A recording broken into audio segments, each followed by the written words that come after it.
order this meeting of the Winooski City Council. Please join us in the Pledge of Allegiance, led by Councilor Bryn Oakley. I pledge allegiance to the flag of the United States of America and to the republic for which it stands, one nation, under God, indivisible, with liberty and justice for all. Thank you.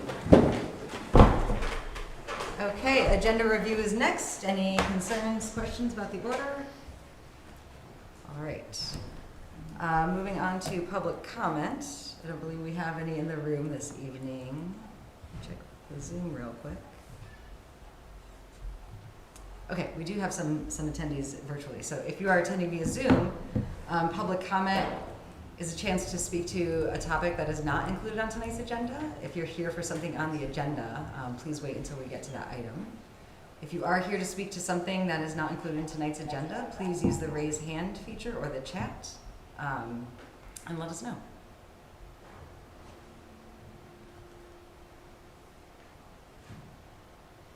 Okay.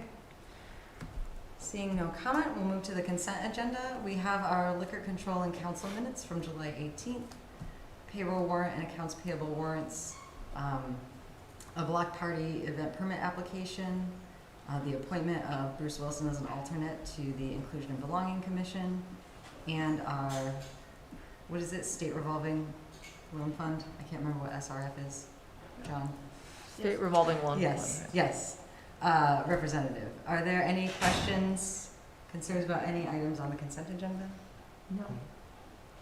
Any questions from the public? Do I have a motion to approve the consent agenda? So moved. Second. Motion by Thomas, second by Aurora. All those in favor, please say aye. Aye. Motion carries. Thank you. So we are moving on to council reports. Aurora, let's start with you.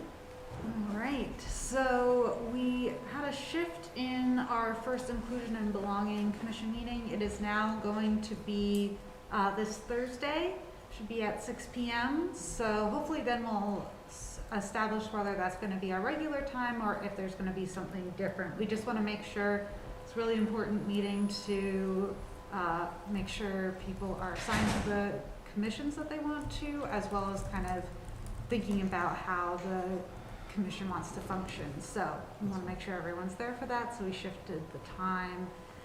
We didn't end up, we're not having a Safe, Healthy, Connected People meeting on our usual Tuesday. That would be tomorrow, but we are going to have it instead on the 23rd. And that will be reviewing something that's on our agenda for tonight, the COVID business, the COVID nonprofit recovery grants. Can I ask a question about that? Sure. So for the Inclusion Belonging Commission, will this be the first meeting this week? Yes. Are you anticipating selecting a chair? Yes. And it will, If we decide, yes. it's on the agenda. Yes, it is definitely on the agenda. And is there, do you know if members of the group have been invited to the meeting on Monday, the 15th? We had discussed that and wanted to leave it to the commission itself to decide how they want to engage. Okay, yeah, but I'll definitely make sure that's also on the Okay. agenda. Just to give like at least a week's notice that it's happening. Was my only thought. Thank you. And your updates? I do not have any updates at this point in time. The Infrastructure Commission is not meeting this month because we are having a larger commission, cross-commission meeting on Monday the 15th. Mm-hmm. So we are postponing our meeting. Well, we're canceling our August meeting, but we will be meeting on the third Thursday of the month in September. Great. I mentioned at a previous meeting that I had been invited to participate in the search committee for the airport director for refilling that role in Burlington. Those interviews have begun, and they're continuing this week. The goal of the search committee that I'm participating in is to advance some number of finalists to the Burlington mayor. Elaine and I also had a meeting with the superintendent and president of the school board. We discussed shared work from the recommendations in the equity audit. One of those being how our organizations can better collaborate, as well as the engagement strategy that we talked about here and trying to align that with what the school is doing. More to come on that. October 17th, potentially. Sometime in October, we decided we're going to try to do a joint meeting. So there'll be more information about that to help with that connection building. And I'll pass it to you, Thomas. Thank you. My update from the Downtown Winooski board is actually an agenda item tonight, the Winooski Pride event, so I'll just wait for that. All right. You just reminded me, so Councilor Duncan is not here this evening, but he did send to me his update. He said the Housing Trust Fund has been open for applications. The Housing Commission met on July 25th to review the evaluation criteria and discuss options for promotion and review. They subsequently met on August 1 to further discuss plans for rolling out the fund. In addition to general outreach to the community, each program will be promoted in specific ways. Down payment assistance will primarily be promoted through lenders. Housing improvement will be communicated through the rental registry program and with partners, as well as more general outreach. And the more substantial construction and rehabilitation program will be promoted in the coming months to our larger housing partners. All right, I will turn it over to Elaine for our city updates. Thank you. So the statewide primary election is tomorrow. Voting is 7 a.m. to 7 p.m. at the Winooski Senior Center, which is at 123 Barlow Street. You can go to winooskivt.gov/vote for details or call 802-655-6410. The Airport Commission met on August 3rd. At this meeting, they made recommendations to the Burlington Board of Finance and City Council to accept the Federal Aviation Administration grant funding and award contracts related to an environmental assessment, passenger jet bridge for Gate 12 at the new terminal integration project, Phase 1 of the residential sound insulation program, and noise exposure map update. The Airport Commission also received a brief update on the Director of Aviation Search, which of course the mayor's reported out on, and the next meeting is on September 12th. That's all for city updates. That is all. All right. Okay, so we are on to a public hearing for the Unified Land Use and Development Regulation amendments, which Eric will introduce.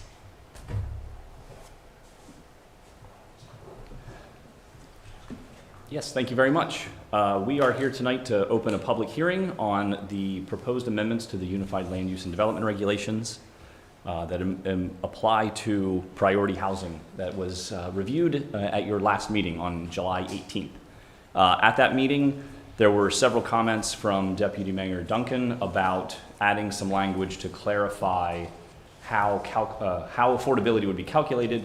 Based on those comments, the Section E was added back into the draft to specifically clarify that the number of bedrooms will establish the the affordability rather than the size of the household. This was reviewed by the Planning Commission. The report was reviewed by the Planning Commission at a special meeting that they held on the 28th of July. They did reapprove the report as is included in your agenda packet tonight. So the purpose of this agenda item anyway is to open the hearing, take public comments. There is another item on the agenda later if you so choose to approve these amendments. You can also choose to hold additional hearings or make any changes that you see fit. Thank you, Eric. I would invite any attendees, any public attendees who have comment or question about these draft amendments for priority housing incentives. Did you already open the hearing? Nope. Thank you, Elaine. A public hearing has been noticed for the consideration of our Unified Land Use and Development Regulation amendments, draft amendments related to priority housing. At this time, I'd like to open the public hearing. If there's anyone here in attendance from the public who has questions or comments about our draft amendments, please use the raise hand feature or the chat to let me know.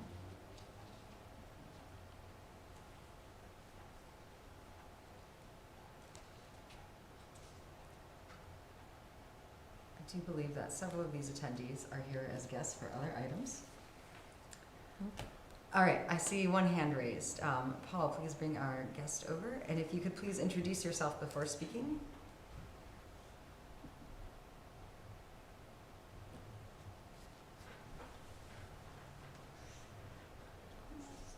Oh, can you hear us?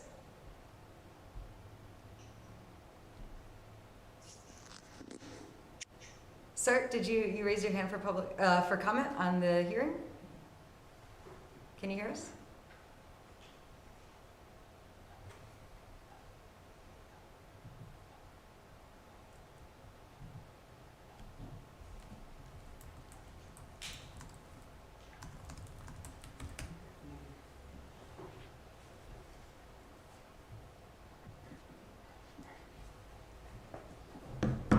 Potamonger?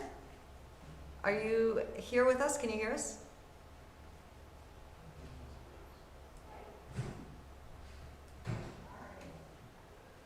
Paul, it looks like he's unmuted. Do you know if he is? Yeah, there's a chance that Padam's mic might not be working. Padam, can you hear us okay?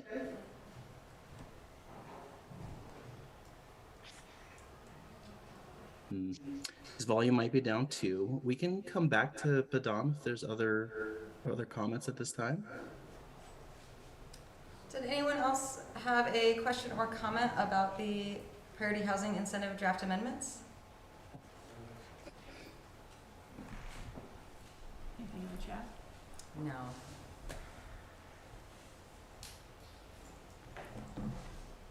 Padam, please use the raise hand or chat feature again if you still wish to speak.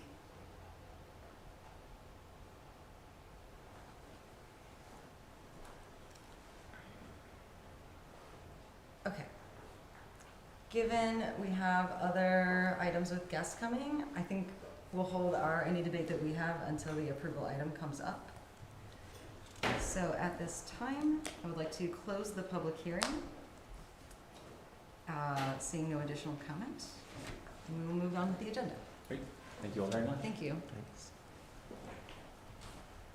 So we are on to our regular items. Item A, this is up for discussion or approval. It's a traffic calming manual and policy update.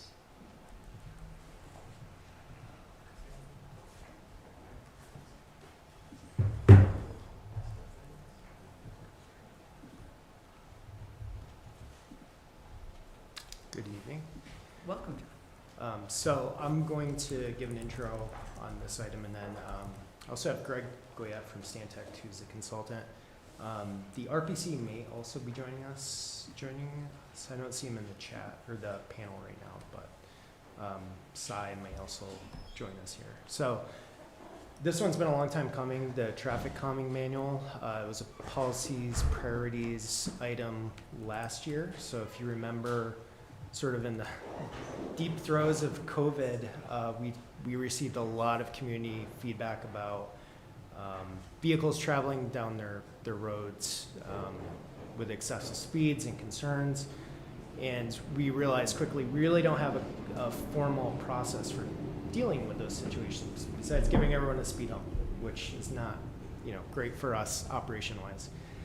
So we received a grant from the Chittenden County Regional Planning Commission to do this traffic calming manual. They selected Stantec, so Greg has joined us for that. And what this traffic calming manual does is it creates sort of a framework for how we evaluate these requests. And it also lets us be proactive to look at some streets that we think may have some excessive speed safety concerns. So in your packet, there are 3 items. So there's the manual itself, which is, it gives an overview of how we evaluate any requests or how we evaluate streets for traffic calming. And then it covers some of the potential treatments for that. There's also a policy in there, which is basically, it's a way to execute this as a formal document. So it points back to the traffic calming manual. And then there's also a sort of a rough draft of a community input form. So that needs some support from Paul to look at how do we make that more accessible to our entire community. But that's just sort of a rough framework for how we're going to be soliciting some of these requests. But yeah, with that, I'll kick it over to Greg Goyette, who can go more in depth with the manual. Great, thanks, John. Can everyone hear me? Sure, yes. All right, great. Great, technical difficulty, disaster avoided. Thank you. I'm gonna take the time to spin through the traffic calming manual with those in attendance today. My name is Greg Goyette. I'm with Stantec. Our office is located in South Burlington, and we are a consulting firm specializing in transportation and water resources here locally. And we had the opportunity to work closely with the city on this traffic calming manual. One important thing to note is that this isn't just a cookie cutter manual that was developed. It was developed specifically for the city of Winooski, and included collaboration with both John and Eric on the development of this manual, as well as the Chittenden County Regional Planning Commission. And you'll see that as we kind of spin through this manual. So I'll share my screen now. It looks like I have a note that says host disabled participant screen sharing. Greg, I'm gonna upgrade you here just a sec. Okay, thanks. So I'll spin through the manual briefly, and then I guess we'll open it up to any questions that anybody in attendance has, and then we'll be all set. So I think I can share now. I can, perfect.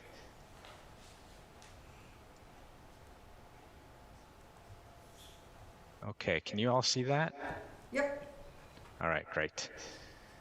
So the manual, what does it contain?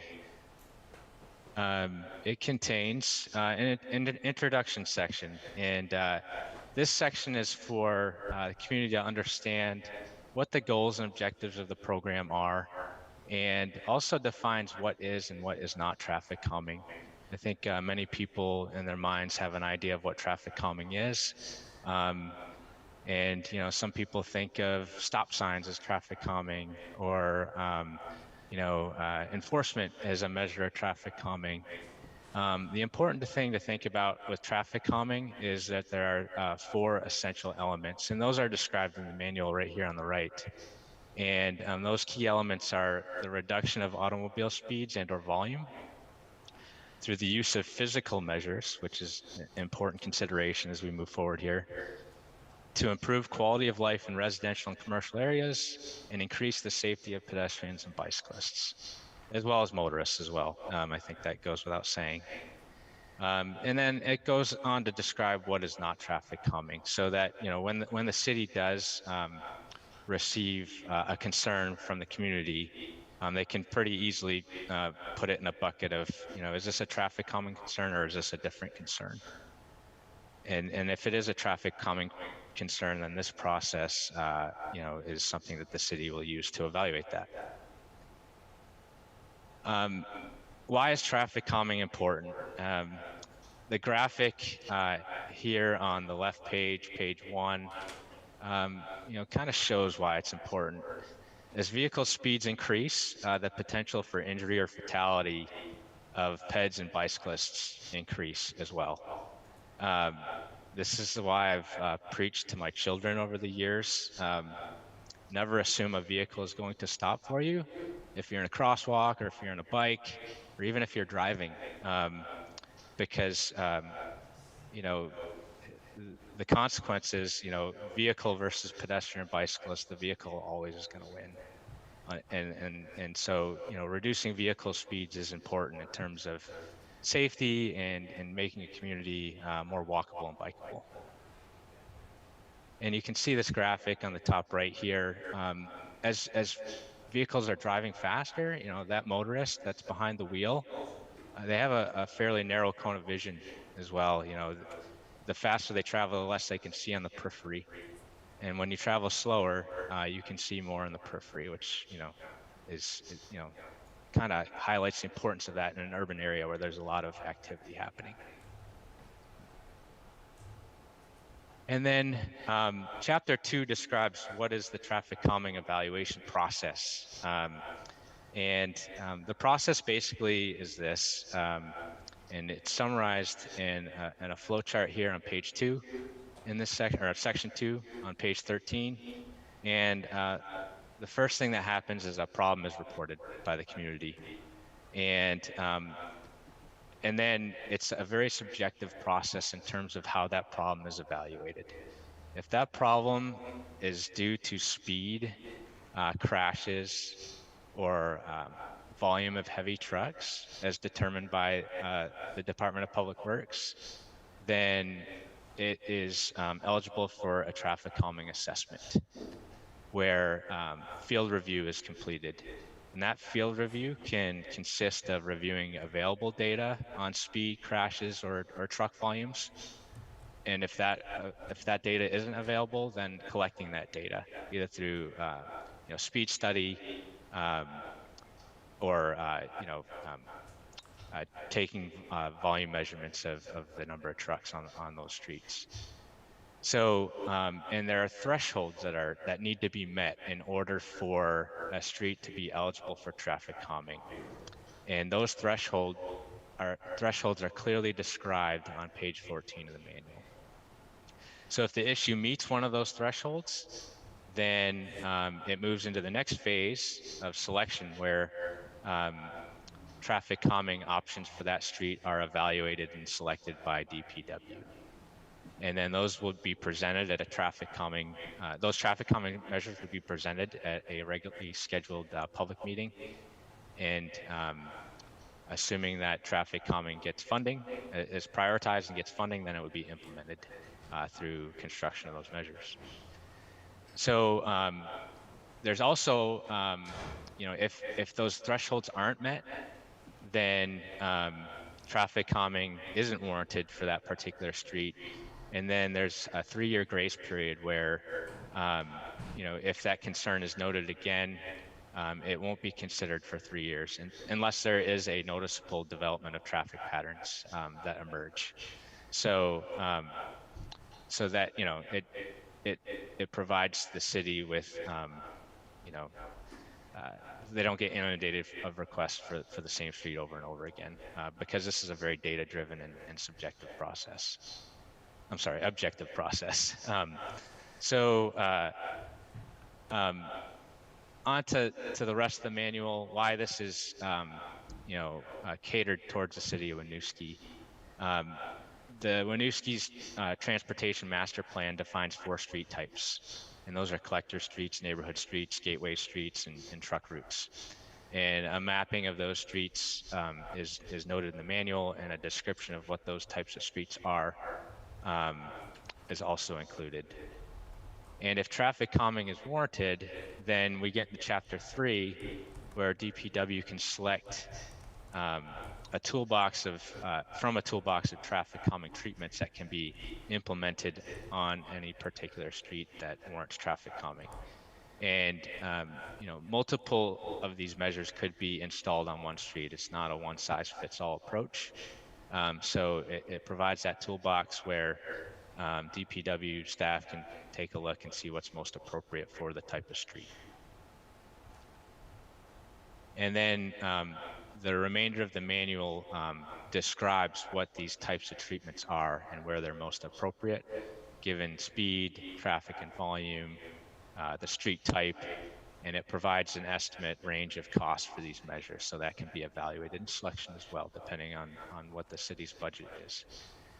And talks about some of the advantages and disadvantages of these treatments, so city DPW staff can use some judgment in terms of what's most appropriate for the street. Without diving too deep into the weeds on the details of these, you can, if you spin through the manual, you can see the various measures that are in the toolkit. And then it talks about other forms of traffic calming that are not true traffic calming measures, but could be used by the community in an attempt to slow down speeds, including increased law enforcement, parking conversion, or street events. And those are described in the manual. And then there are a couple pilot projects to help people that may be using this manual, just to understand how these measures could be used on a street if it warranted traffic calming. And 2 streets within the city were selected, and these were not evaluated in terms of the thresholds, but say for instance they did meet one of these thresholds, this is what could be possible on those streets, just to give people an idea of how this manual could be applied. And lastly, there's a section on resources and contacts, and standards and references pertaining to traffic calming that inform the manual. And that summarizes it. So at this point in time, unless John has anything else to add, I think we can open up to questions. Yeah, just one quick note. So I should point out that, so the manual, the intent in the manual is citywide streets, and this manual does exclude the gateways because we do, we've done specific scoping studies for each of the gateways, with the exception of Mallets Bay, which is scheduled for next season. We're going to put a grant in for that. So Main Street, obviously, that has the Main Street project. So there's a lot of traffic calming within that project. Same with East Allen, that whole gateway corridor. And then Mallets Bay would be a similar scenario where we look at traffic calming throughout that corridor. So this is for all streets with the exception of gateways, so the collectors and local streets. The other note in here is I mentioned to Greg, and I thank you, Mayor, for pointing out the one truck route is incorrect on the map. It shows it going down, I believe, Elm. It should go down northwest and then down to Elm. So there's one typo on that map. So that's it. Yeah, so open up to any questions. Who'd like to begin? I have quite a few things, so maybe somebody else wants to go first. This might be jumping ahead a little bit, but I'm interested in the citizen input form. I have already had a number of residents reach out about traffic calming issues, and I've been waiting for this. Elena told me it was coming, so excited for that. So I was just wondering what you think the approach would be for getting that out to citizens, and if there's going to be like a public comment period or anything like that. Yeah, we'll work with Paul to see what is sort of the appropriate rollout for something like this. We've already started having that discussion, so I'm sure it'll be similar, social media output and website and potentially front porch forum. So whatever he feels is appropriate, we'll start putting that message out. But after we get all the feedback and get it finalized and make sure it's ready for press. Also, we will be updating the language from citizen to community or just input form. Perfect. Thank you. Bren, you can get started. Oh, all right. Yeah. Go ahead. Okay. I'm curious about some of the logistics. So it says that there's 3 years between review. How will the community know when submittals have been made and when they were denied? So it'll live on our parking/traffic webpage. Burlington sort of has a similar webpage that lists like when the street was evaluated, what the determination was. We do similar to we do with other streets where there's a change in like on-street parking or something like that. We'll have a public meeting on site and advertise it, and usually there's that one neighbor that knows everyone, and so that's who we typically try to use to round up the rest of the neighbors, and then put out door hangers and just let them know, hey, we want to have a public meeting on the street, walk the street, talk with neighbors to get feedback, and then hopefully get an email distribution list that we can submit back what our findings are. So I think those would probably be the 2 primary ways to keep in touch and let folks know what's happening. So when, on my street, I'd say almost all of my adjacent property owners have turned over within the last 5 to 7 years. and a couple of the homes more than once. Mm. So how will they know whether or not a complaint or a request has been made already? We would probably, door hangers work best usually, so we would put flyers in the doors with information on what's happening with the street and who the contact is, if we don't have a contact for that household. Okay. So there won't be a repository or any type of, I haven't been to the Burlington webpage Yeah. to know what that looks like, but does it have something where folks can see? Like the you could li- look up your street Yeah. and see if. Yeah, it- yeah, See yeah. the I list mean, of requests that have come in? we, in theory, all the streets that have been evaluated are gonna be on that list. So you'll see like Franklin Street, and it'll say like, it'll give when it was reviewed, what the determination was, and it'll just live on that webpage if someone wants to look it up online. Because it seems like if the clock is 3 years, it's pretty important to know when an assessment was last made. Yeah.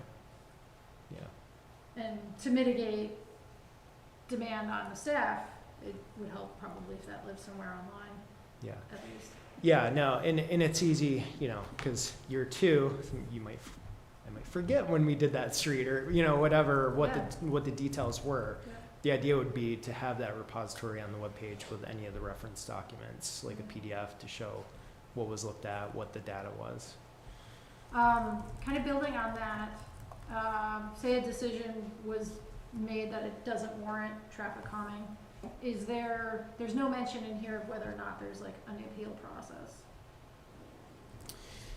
I don't believe so. Greg, I don't know if you can help with that. I don't believe there's an appeal process. There is no appeal process built in currently, and you know, those thresholds were carefully evaluated with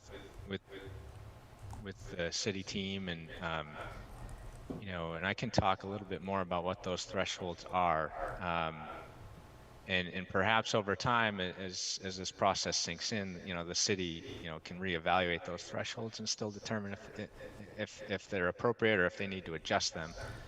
But you know, the thresholds are based on data, and it's meant to be objective, right? So if the thresholds aren't met, then traffic calming isn't warranted. It takes a little of the subjectivity out of it.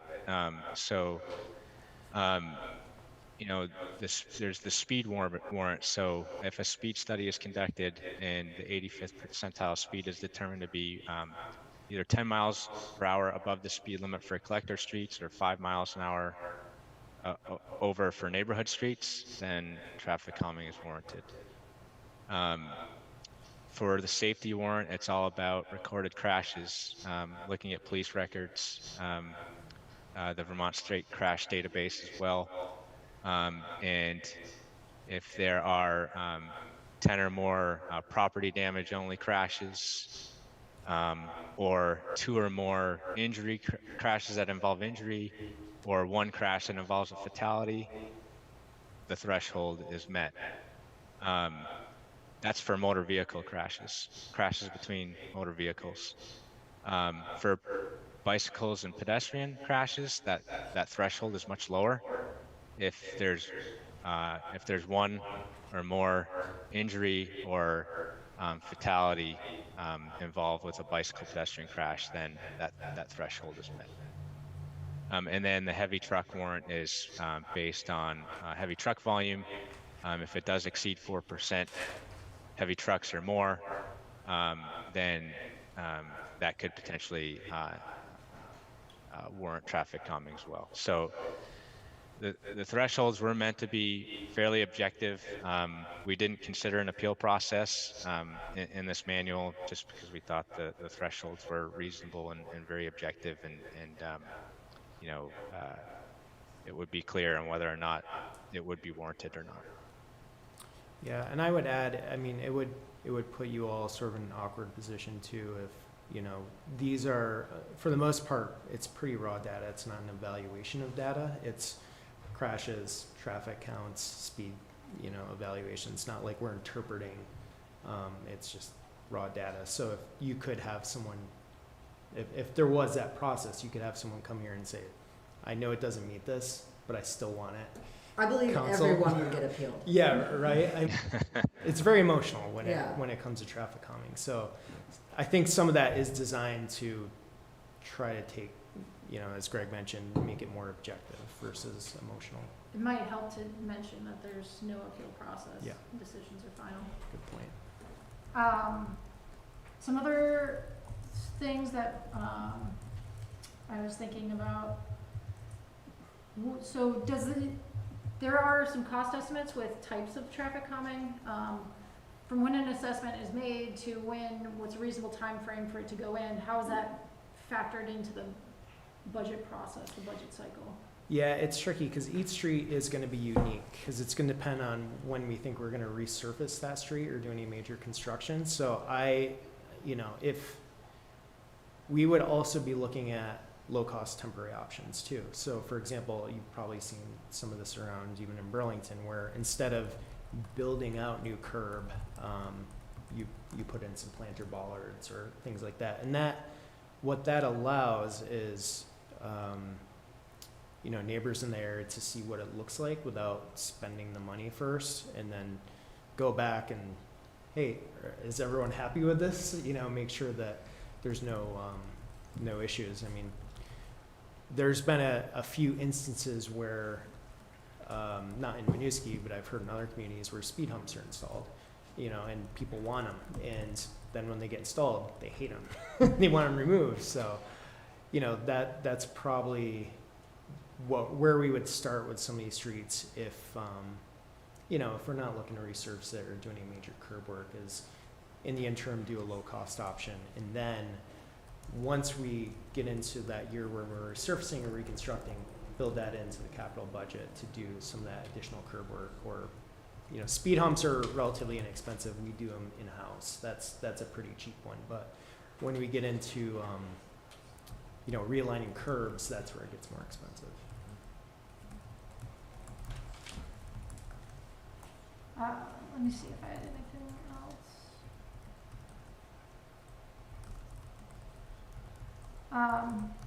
I guess I don't have anything else at the moment.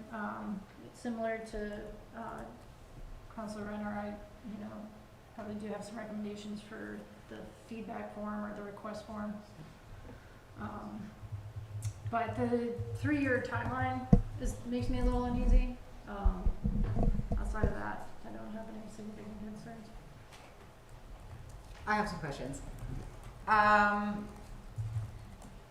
Looking at these the treatment options, it looks like the raised intersection is high cost, but has limited impact beyond the actual intersection.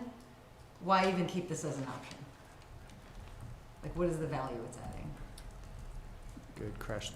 Greg, do you want to chime in on any raised intersections you've done? Yeah, raised intersections are, they're not for every intersection. Of course, it's just one of the tools in the toolkit. Why should they be done? Why If you have, them in our options if they don't sound high value for the cost. they're high value where you have a lot of pedestrian activity. So, again, like if you really want to prioritize pedestrian movement and put them, front center, then it's a good option. Okay. And then the bike lane installation in here is surprisingly expensive. Like, it's more expensive than like roundabout and curbing and stuff. This is clearly not just a lane diet and road striping, right? Like, what exactly is being offered in that option? My sense is that the picture doesn't represent the actual treatment, which we maybe should adjust. I think, Greg, correct me if I'm wrong, that's probably the expense of $89,000 to $133,000 per mile could be a separated bike lane with some sort of barrier curbing or something like that, is what I think. Yeah, that's more appropriate for the cost range there, and you're right. The graphic probably does not. If you're just restriping a bike lane, it's certainly not that cost. But if you're widening the road to add in additional space for bicyclists, or adding some, vertical element like a curb or a barrier, like John mentioned, that's where you get into the cost. So that's something I think could probably use a little clarification in the manual. Yeah, because then it's not clear to me if this is suggesting that just striping in a bike lane that didn't exist before is a useful treatment, or only like adding a separated one in. Yeah, both can be useful treatments. It's just I think we need a little more clarity in terms of just restriping for a bike lane is certainly a very low cost option, and I think we need to differentiate between the two. Okay.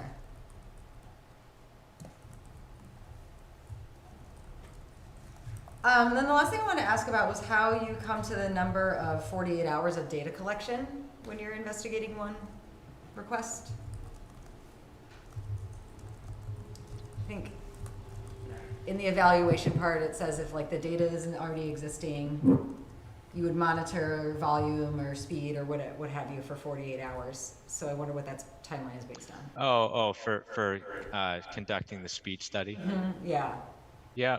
So that's just my understanding is that's a typical duration of how long you would want to collect speeds on a street, just so you capture enough data to understand, get a full range of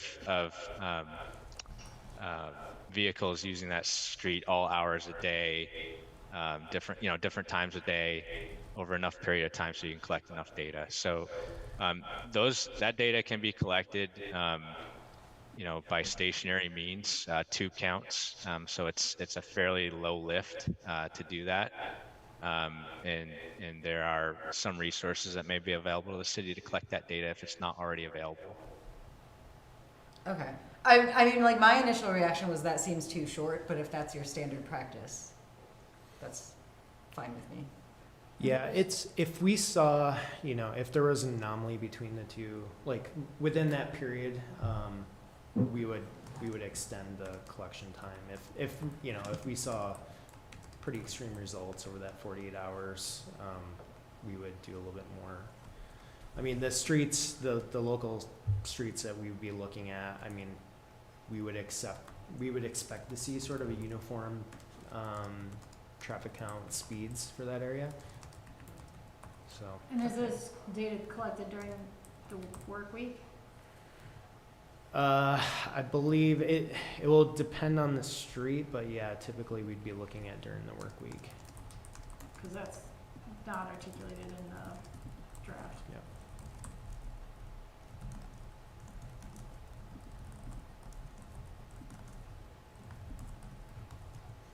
Yeah, and obviously the school traffic is also a consideration, so we have to take that into account, like school season versus non-school season. So yeah, there's a few things that we have to look at when we're doing these studies to make sure we're capturing sort of the worst case scenarios. Are there any questions from members of the public? You can use the chat or raise hand feature if you have questions about the traffic calming policy.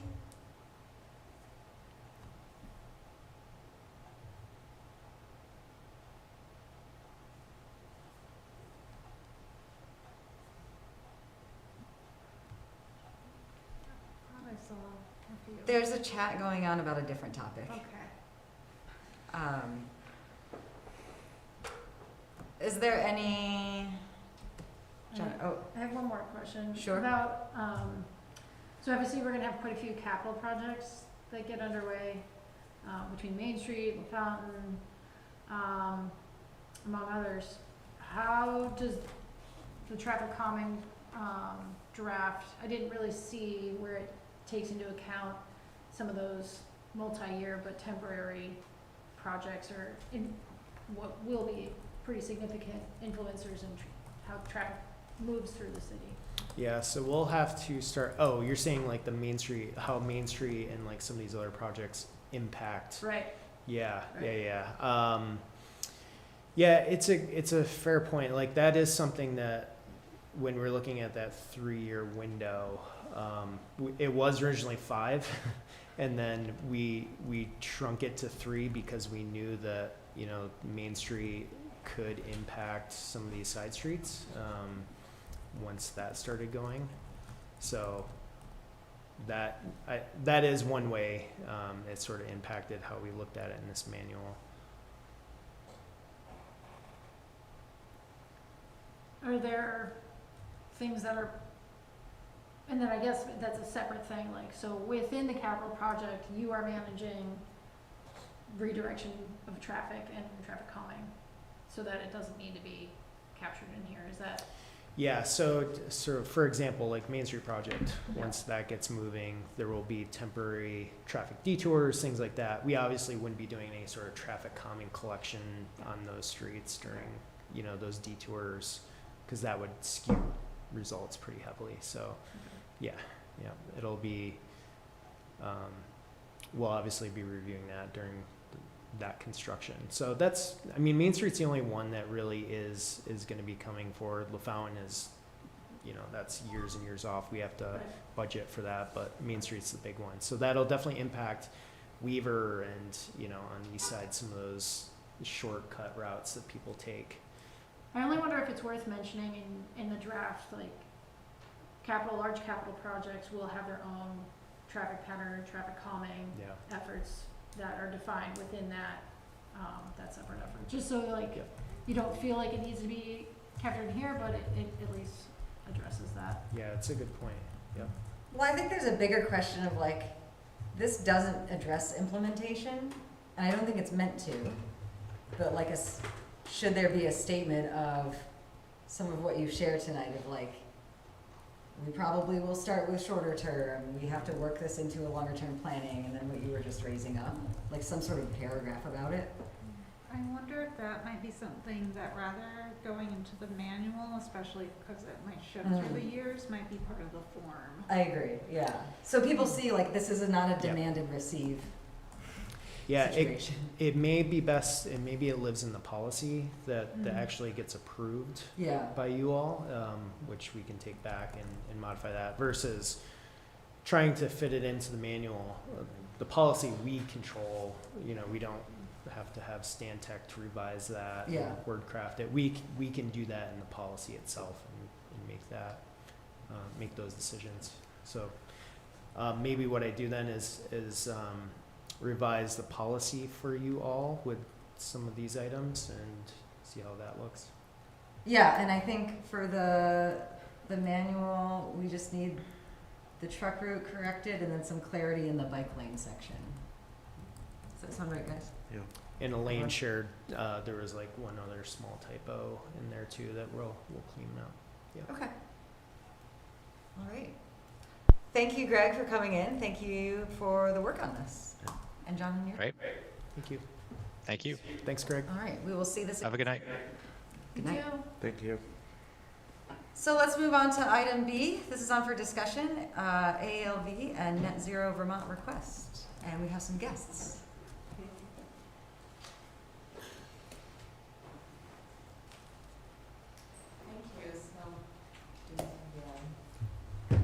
Oh yeah, you can pull a chair up.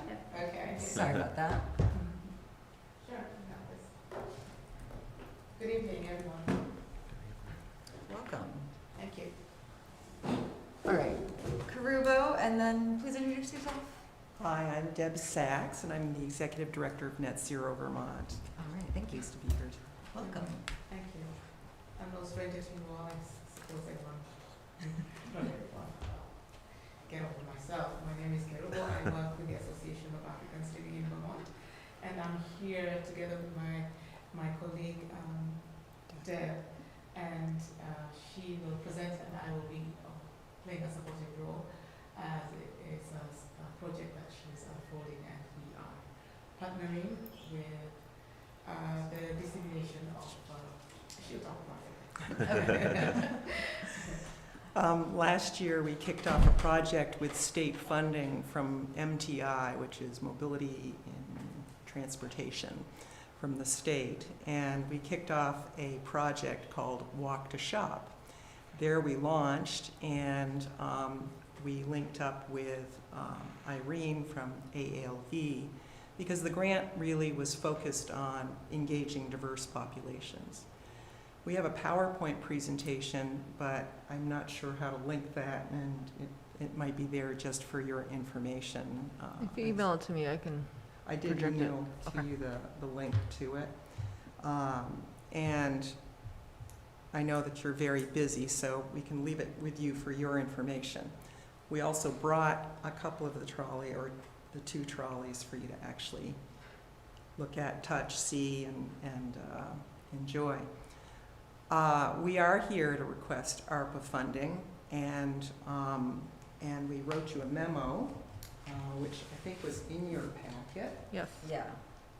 Let's see if I put that somewhere here. There we go. So, just so that you have a little bit of background, Net Zero Vermont is a statewide nonprofit, and we're committed to sustaining economically vibrant downtowns, people-centered downtowns.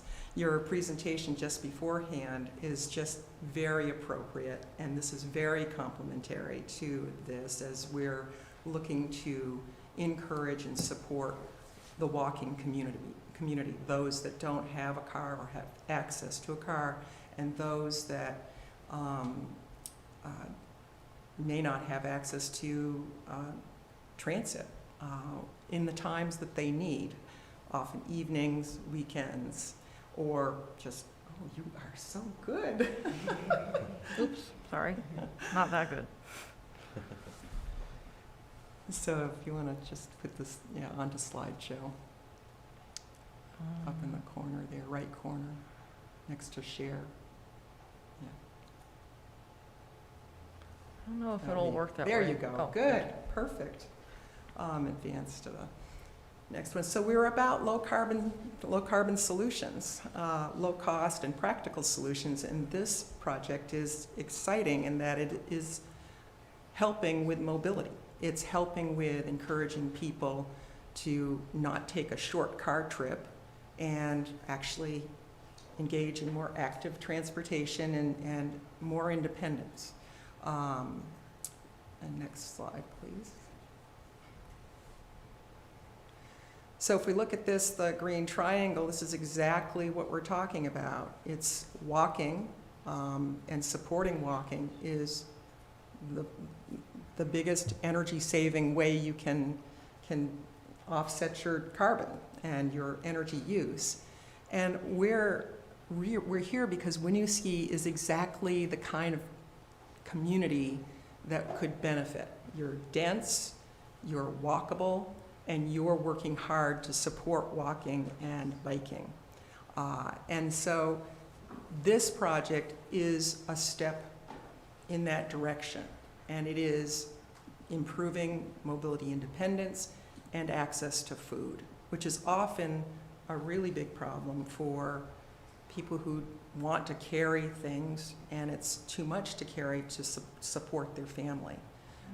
If you think about getting food and having a backpack, or whatever way you're... Yeah, because they sometimes have to go to food pantries, and you've seen some of the mamas, there are times when they have stuff on their head and they're carrying it. I don't know how to do that, I've never tried it, but for some strange reason they're able to balance this. It's precarious because sometimes, maybe I'm jumping ahead, because we'll be talking about the sidewalks. That has triggered a conversation about the state of the sidewalks and the safety of the person that's walking. So it's a wonderful thing to have this because it carries a lot. So I don't want to jump ahead. Oh, you go right ahead. I feel like one of those infomercials that happen late at night, but I'll just bring it over just so you can see how light it is and how practical it is for the communities who are now starting to enjoy the benefit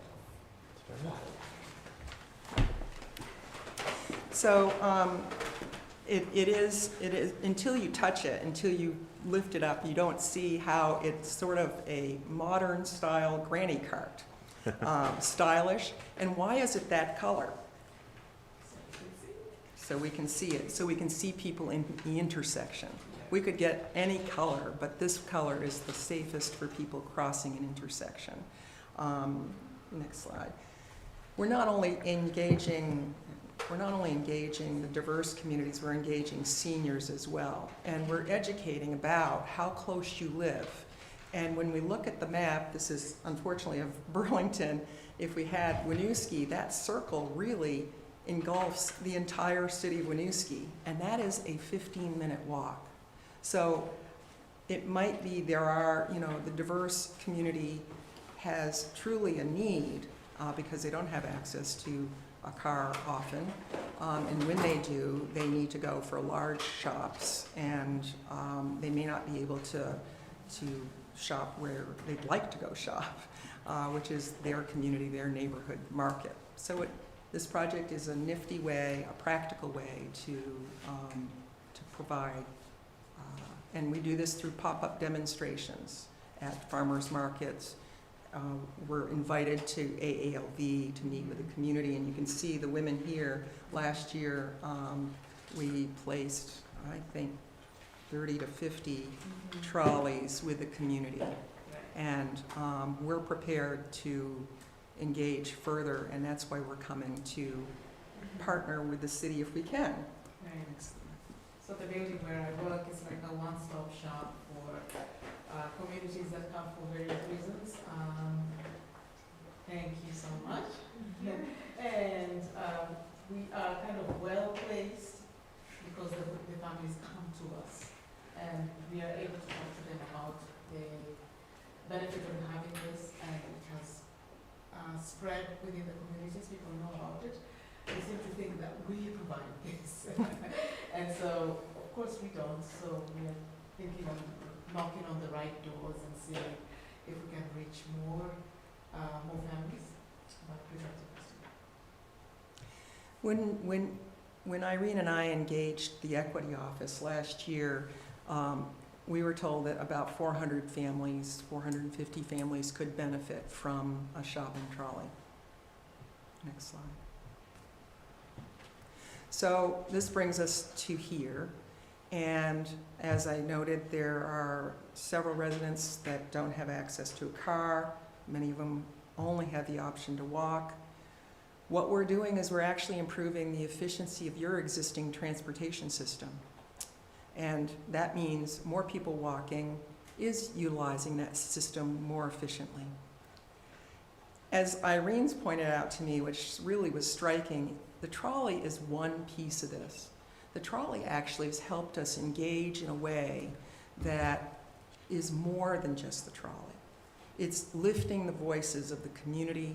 It's actually raising them and giving them a voice to come and speak to the city council and others about their transportation needs. We don't only talk about trolleys, we talk about access to the bus. We talk to the bus drivers. We're delighted that GMT has found no problems riding the bus. And in fact, from clients of AALV, they've spoke about, we fill our trolley up, we can go to Shaw's, we fill our trolley up, and we can go home on the bus. So we're offering this practical and affordable tool for basic needs. Our ask, the need being 450 families, our ask is $12,500. I have to say that we're pleased to have a grant from the CCR, a 2-year grant from the Chittenden County Regional Planning Commission, who has noted and seen this project of value in engaging Chittenden County and the communities and villages around. It's an urban solution for the villages and towns in Burlington, Richmond, and elsewhere. So how do we plan to distribute these? That's got to come to fruition here. We're starting discussions with Veggie Van Go. We're already engaged with the AALV community. We're thinking maybe schools, senior centers, and the housing projects, Champlain Housing, Winooski Housing Authority. We already have engaged Cathedral Square, and we're at several of their facilities, and the seniors just love these trolleys. we're discounting those to the seniors as well. So that's really, there's more slides that give you more background, but that's really it in a nutshell. Thank you. I was just hearing about, not this specifically, but we were doing ARPA listening sessions recently, and that came up as like, we have some folks accessing the food shelf, but they're not actually able to collect everything they need and get it home without transportation. I do have a question though. The memo says you're requesting these funds to leverage and match existing walk to shop project funds, but then like later the math looks like we are just paying outright for these in our community. Like, what is the match situation? The match actually does provide, does offer a full subsidy for the 277 families. We are getting a subsidy ourselves from the company. They retail for $130 and $90. So we're offering them to the regular public for $40 and $50. The RPC funds do cover the cost of some of the trolleys, and we are what we're trying to do is to be able to buy more trolleys. So this funding will leverage the RPC funding. We have to provide a 20% match to them and a cash match. We do have a corporate sponsor from Winooski that is going to provide a full sponsorship for 100 families. And that'll span over the 2 years. And so we just want to reach all of the families. So if I'm following, the 12,500 would buy 277, and then this other money is coming into play to get you to the 450 that you're targeting. Right. Okay. And then the 277, or whatever, but I see you outlined a couple of options here. Yes.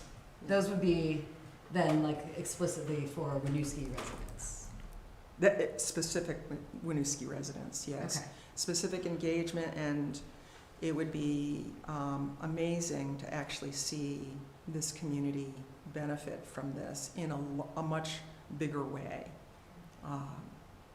And I think the need is demonstrated there. And we just heard that many families could use 4 of them because yeah, they're large families, and typically when refugees Karuba, here, they're coming can I to just- camp. I just heard from somebody in the public that they can't hear you, so I don't know if you can maybe move the microphone. okay, thank you. Both of us. So yeah, you might know this, that when refugee families are resettled here, they are coming from the camp and they come in groups.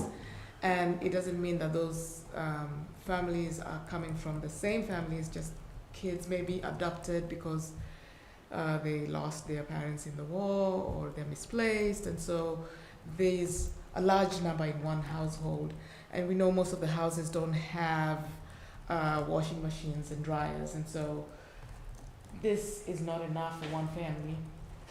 They have to walk to the laundromat and they have to carry a lot of clothes for them. So one family would probably need, just do the math, right? they'll need more than one. So yeah. As a result of our work with the community last year, Winooski families specifically, they asked for a larger trolley. So we only had one size. This is a 40-liter, 40-pound bag. This one is the larger bag. We went to the company and asked them to supply a larger bag. This holds 5 to 6 bags of groceries. That one's 3 to 4 bags of groceries. And this holds 50 pounds. And so it's a larger capacity bag. And it has larger wheels. And what we liked about it was the addition of amenities like pockets on the outside and on the inside, as well as the larger wheel for winter travel. Yeah. We're trying to see if we can break these things. Right. They're not made in the U.S., unfortunately. We looked high and low Yeah. for a You know, quality. Also, at the grocery stores, they don't want to use plastic bags anymore. So you have brown paper bags, and those are not conducive for carrying large amounts of groceries, and so these bags are really, really good for carrying things at a long distance. And sometimes we know also that the bus stops are not quite situated near their houses. They have to walk quite a bit, and if they don't have the right ways of or incentives to walk, then that might not be an option for them. We also know that the weather changes in Vermont. I don't want to jinx our nice summertime and then it's hot, but I've been thinking about the cold lately. So this is an all-round season bag.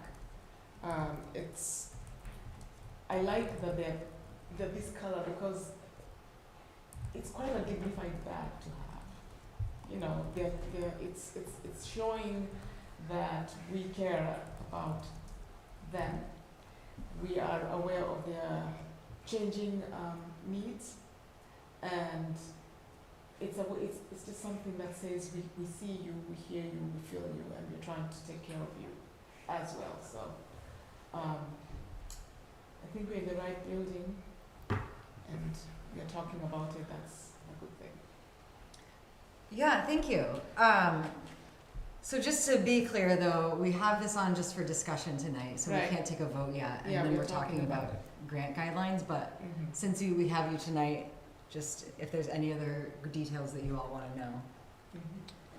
So just to clarify, for Winooski families, would you be providing these for free with this funding? Okay. I wasn't sure because you were also saying that for other folks you've been providing a discounted, but this would be free. Okay. Something I was thinking as a potential partner if this moves forward is, I don't know about the Winooski food shelf, if that would be a good place to just have them there and distribute them, right as folks need them. I had a question about the winter and if they Same. work in the snow.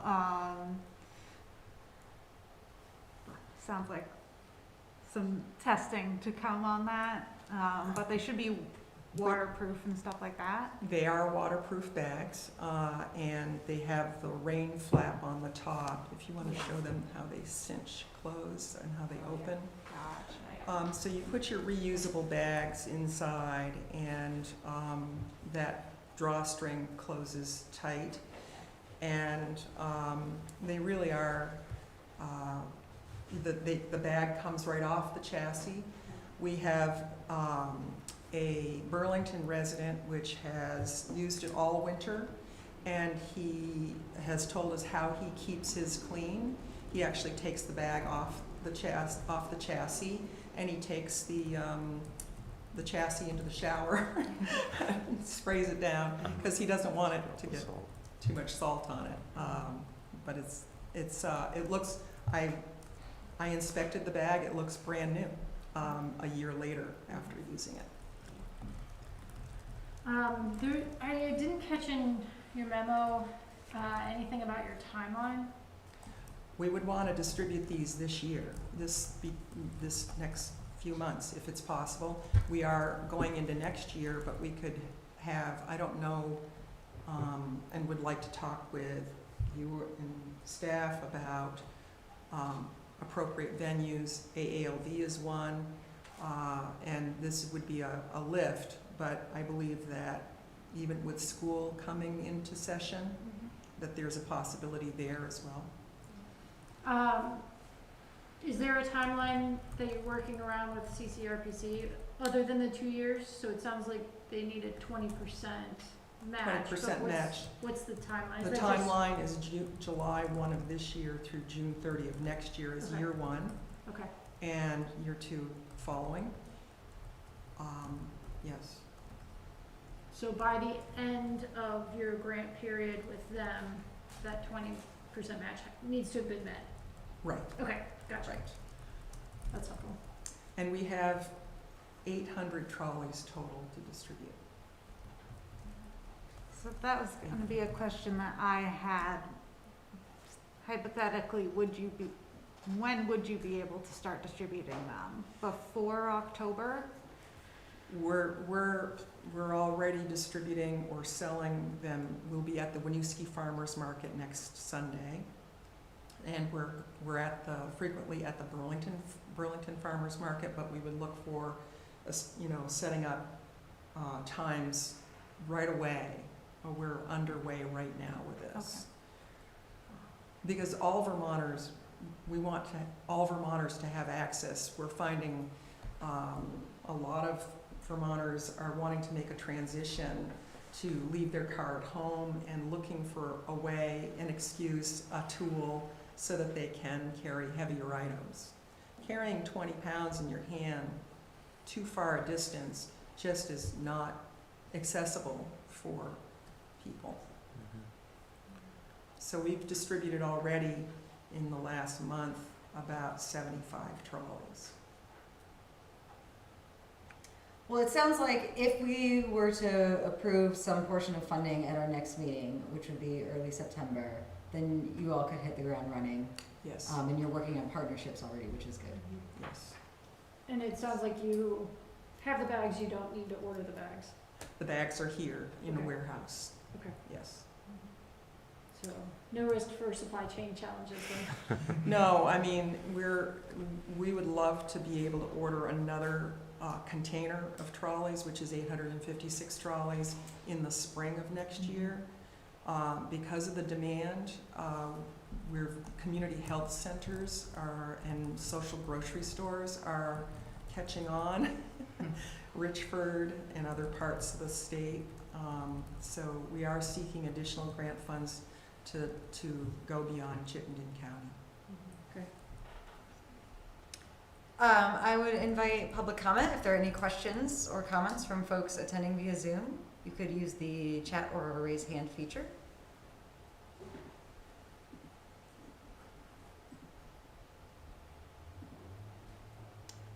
All right, I'm not seeing any public comment. Any last questions? One final thought, and sorry if this is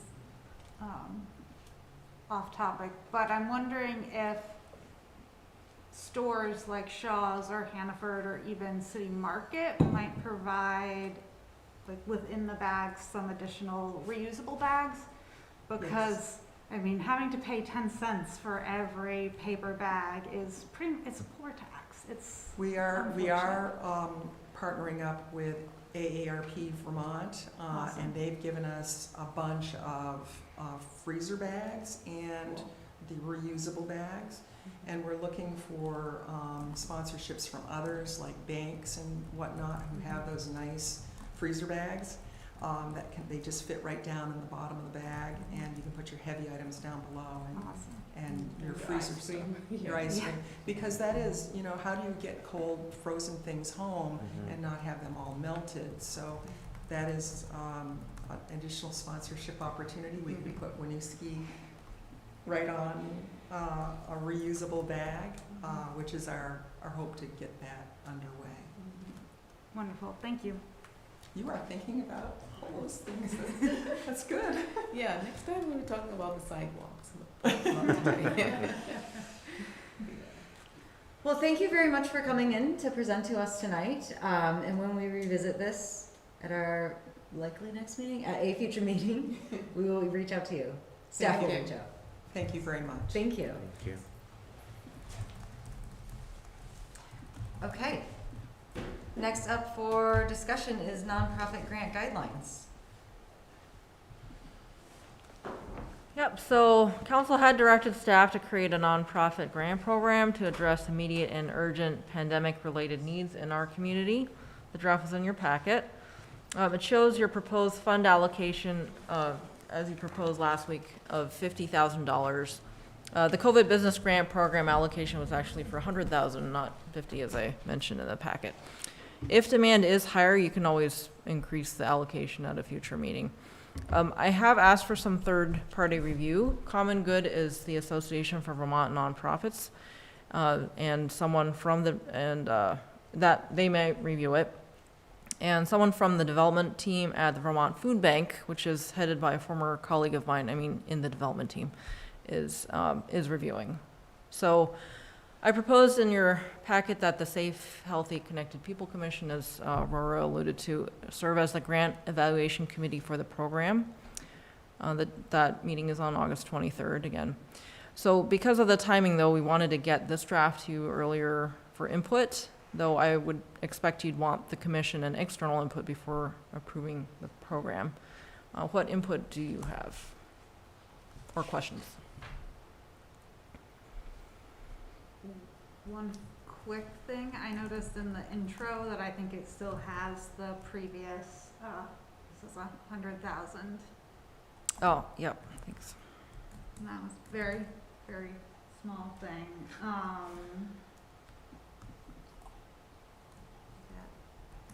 had anything else? So, anyone else, please jump in.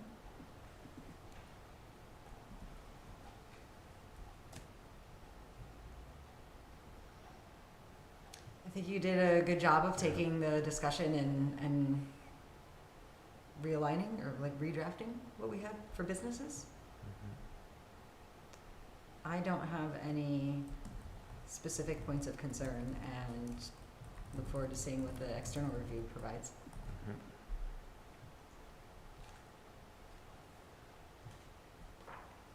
Yeah, it looks like you took what we talked about last time and put it into this, so no comments. Just waiting Thank on you. Bryn. I know she's got something. I know. I'm trying to think about, it seems like there's already a pretty solid demand. And so that's kind of in the front of my mind right now is we haven't really had a thorough conversation about ARPA's survey. I don't know quite when that's going to happen.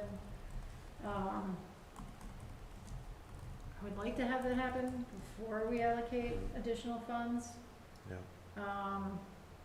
And it's kind of the cart and horse component of knowing that there's strong demand, strong interest, especially on the nonprofit side of things, and wanting to ensure that we are factoring that into a conversation that we haven't had time for. Agreed. I think that's why we stick with the $50,000 we agreed to allocate last time. It'll be into September before we can actually launch this and then see what additional need is. And I think that should align with the like aggregated feedback, ARPA feedback. Yes, I think before you awarded anything, you actually would have the opportunity to hear that consolidated. You probably won't have time to make any decisions, but at least you'll have that context. Okay. And then for that reason, just thinking about timing and the need demand, I was wondering if we should lower the maximum so that more organizations can at least have a greater opportunity, but I'm not advocating for that right now. Yeah, I think the commission review of applicants could decide to reduce the amounts that were applied for to spread it out further, which is something we could provide supportive guidance on if we wanted to. And I also think, same as the other counselors have already mentioned, I think you incorporated our comments from the last meeting thoroughly. I think, did I just see a hand in the chat? Oh, Paul, you have your hand raised? Hi, everybody. Mary Hussman is here. She is the chair of the Safe, Healthy, Connected People Commission. Mary has a question. Welcome, Mary. Hi there, can you hear me? Yeah, we can. I also wrote in the chat. I have a question about the criteria, evaluation criteria, and it looks like that we are only looking at proposals that Okay, the last two, services are provided to low-income, limited English proficiency, New American, BIPOC, et cetera, or those who frequent Winooski and are unhoused, and that the leadership of the nonprofit are from historically marginalized communities. That really narrows the field. That's not what it's saying. You get essentially bonus points if you meet those criteria. Oh, okay, It's so, not limited to those. okay. Point of clarification. And my other question is, this is a pretty short timeline. We are meeting on the 23rd, so are proposals going to be done and in by then for us to read and evaluate? No, the idea is actually you would be providing input on the guidelines. And finalizing the guidelines at the 23rd. And Got it. that's why it's going to take a long time to actually award, as the mayor was alluding to earlier. Then they would finalize, and then we would be advertising, and then you get the applications in, and then you review at a regular meeting, and then recommend. Okay. Well, thank you. Ray is on vacation, and I haven't had a chance to pick his brain on this, so I was a little confused about the timing of it all. So, glad you were able to. Sorry to interrupt. Glad you were able to join today to hear some of the discussion in advance. Yes, and I'm assuming like the proposal that we just heard of from about the shopping carts would be the kinds of things that we look at. Well, it's not a very big budget. Yeah. Agreed. So, okay. Just wanted to understand how this is going to work. You've answered my questions, so thank you. Sure, thanks, Mary. If there's anyone else with questions or comments, as usual, raise hand feature or use the chat, let us know.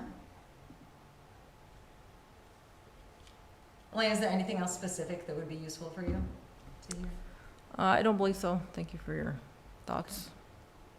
Glad it was responsive. All right, seeing no more comments, we will move on to item D. This is on for discussion approval Winooski Pride event, and we have Meredith joining us.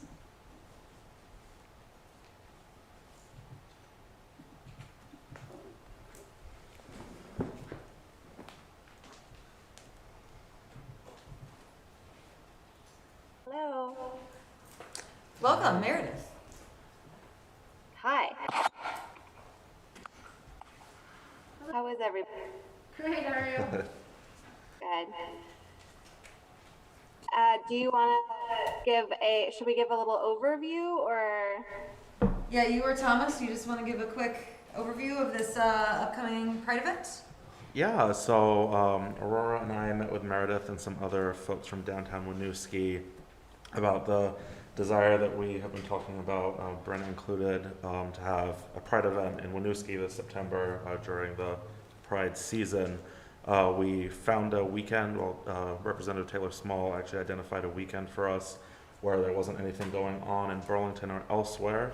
So what we're hoping to do is bring music, performers, vendors into the Rotary to have a Pride celebration. Forget the timing that we had proposed. So we're talking about September 17th, 5 to 8 p.m. And to clarify too, the Burlington Pride Parade and event is on the 18th. And there's some other events throughout the week, including on Friday, there is something at Higher Ground. So we are in a way filling a gap between some of the other events, which we hope will engage the community. And as I said, we're still kind of finalizing some ideas, but it would be inviting local performers, both music and drag, as well as potentially having some drag queen story hour, so have things for the whole family there as well, especially with the time frame between 5 and 8. And one addition to the request, so I did not attend the meeting, so there wasn't a quorum, but providing support to our other counselors that are heading the charge.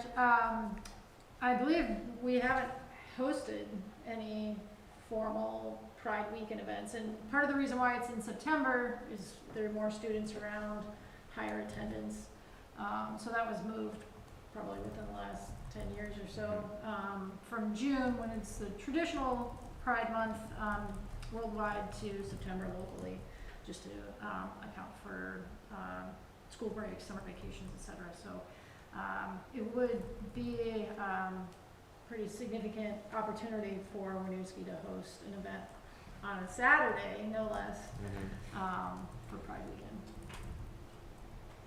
And just to give a little bit of context to this presentation tonight, we have not gotten this approved by the event committee, which is typically the order in which we would move through the process with the city. We would go fill out an event application, which we have.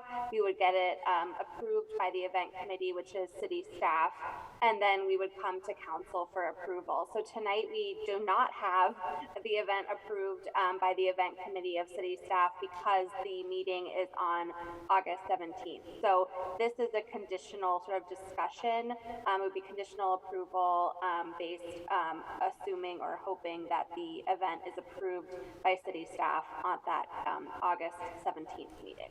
All right. Would someone like to make a motion to approve this event permit conditional on the approval of staff event Committee. So moved. Second. Motion by Thomas, second by Aurora. All those in favor, please say aye. Aye. Motion carries. Thank you. Thanks, Meredith. Thank you guys. Good night. Thank you. Okay, we are on to item E, the Police Department Strategic Plan Update.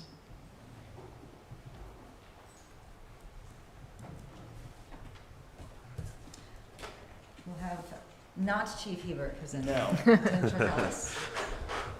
Welcome. Thank you. So, am I good to start? Yes. Awesome. So, for those not familiar with the strategic plan, about 4 years ago, Chief Hebert saw the need to kind of give our department more of a vision and a blueprint moving forward that we haven't had in the past. So at that time, he collaborated with interested parties within the PD, community stakeholders, and other community members to kind of get input from outside sources along with internal sources to see kind of where we need to maybe be headed to serve kind of best practices for the community that we serve. So it was a big, heavy lift back in like 2018, 2019. And one of the thoughts at the time, and one of the things that he really wanted to kind of stress, was to have a review of this strategic plan every 3 years. So it's been over 3 years now. And so the last, like I'd say, 8-9 months ago, we started reviewing it, and again put together other interested parties and community members that wanted to be part of the process, along with Lieutenant Huizenga, Sergeant Fay at the time, and some other officers, to kind of just say, hey, what's working, what's not working, what needs to maybe be altered a little bit to kind of, again, figure out what's best practices for our agency and the community we're serving. So I don't know if it's online, but I don't know if anyone has it in front of them. But in short, we went through the kind of goals and objectives and systematically went through each one and said, okay, and we did a simple color coding. So green essentially meant that we are already implementing that, so it's an ongoing thing that the PD is already implementing. Red is something that we still see value in, but we just haven't had the ability to carry out those goals or objectives at this time. And then blue was just a completely new goal or objective. I'd like to say that we were kind of hitting our stride, and then unfortunately COVID-19 happened, so a lot of our community-oriented policing outreach kind of was put on hold. So if you go through it, you'll see a lot of red in those areas where we just weren't able to maybe completely fulfill our obligations with the outreach events. But we still see obviously extreme value in that, and it's a community policing strategic plan, so that's kind of the bedrock of what we're trying to focus on.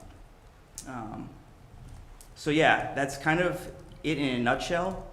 We wanted to be practical, and obviously we wanted to make it attainable, that a smaller agency, we're not a 100-man department. We are a 16 on our best day person department, And, the men and women of the agency work really hard to try and balance the work and outreach efforts. So we kind of curtailed some things that we thought maybe weren't as attainable, like the Citizens Police Academy.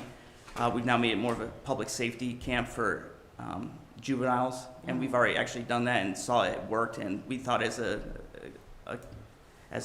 committee that it maybe wasn't as attainable for our small agency to have a week-long academy. So like I said, there was certain things that in a perfect world, we would do everything that we could do that, would make everything great, but it is also just about being practical. So that's kind of it in a nutshell. If you have any questions, or if Lieutenant Heisenga wants to jump in, or, but yeah. And I'll just call out for anyone that's viewing from home that there's an explicit focus in this update on youth and new American outreach and strategy to work with chronic offenders for crime reduction and quality of life improvements, two things that we have heard you all speaking about and seen in the community. So yeah. Anyone want to dive deeper into any of the specific strategies? Have any questions? And like that too, I think despite the obstacles and unforeseen issues with COVID, when we're going through the SWOT analysis, which is that strengths, weaknesses, opportunities, and threats, I am proud to say that we have really made some opportunities strengths, like diversifying our workforce and things that we were able to control within our own ranks without all the outside distractions of COVID and those limitations. So I'm proud of what we've put together over the last 3 years. I would agree, and I feel like I just say this once a year during budgeting, but that I just continue to hear from community members who say they have positive experiences with our PD. So we appreciate that. Thank you. Yeah, it's definitely a very comprehensive document, so I appreciate the time that was put into it. I'd also like to note that the first bullet here on the first page is building trust and legitimacy, so I appreciate that that's kind of right up top. With the changing nationwide perspective on COVID, have you been able to re-engage some of those outreach efforts? Yes, and thanks for bringing that up. And Chief Hebert and Lieutenant Heisenga, we've started already we have some, during this month, like a Coffee with a Cop again, we're going to be supporting some of the block parties, the street block parties that we've traditionally done in the past. So it's already starting to amp up again, and we'll be hopefully being able to, make that a part of our daily routine again. So yes, it's already in the works. Do you have a business engagement plan or? Yeah, are you talking about the putting together seminars with businesses in the downtown area? Yes, nothing super concrete yet, but that's one of the ones that we want to start focusing on again. And with everything opening up again, that's something between Lieutenant Heisenga and I that we're going to start delegating and try to make that available. And you'll start seeing stuff on Facebook, maybe trying to organize some groups and get that going. Yes. Has there been any invitation to meet with downtown Winooski for any of their meetings? Not to my knowledge, no, not yet. That's a good starting point. I agree.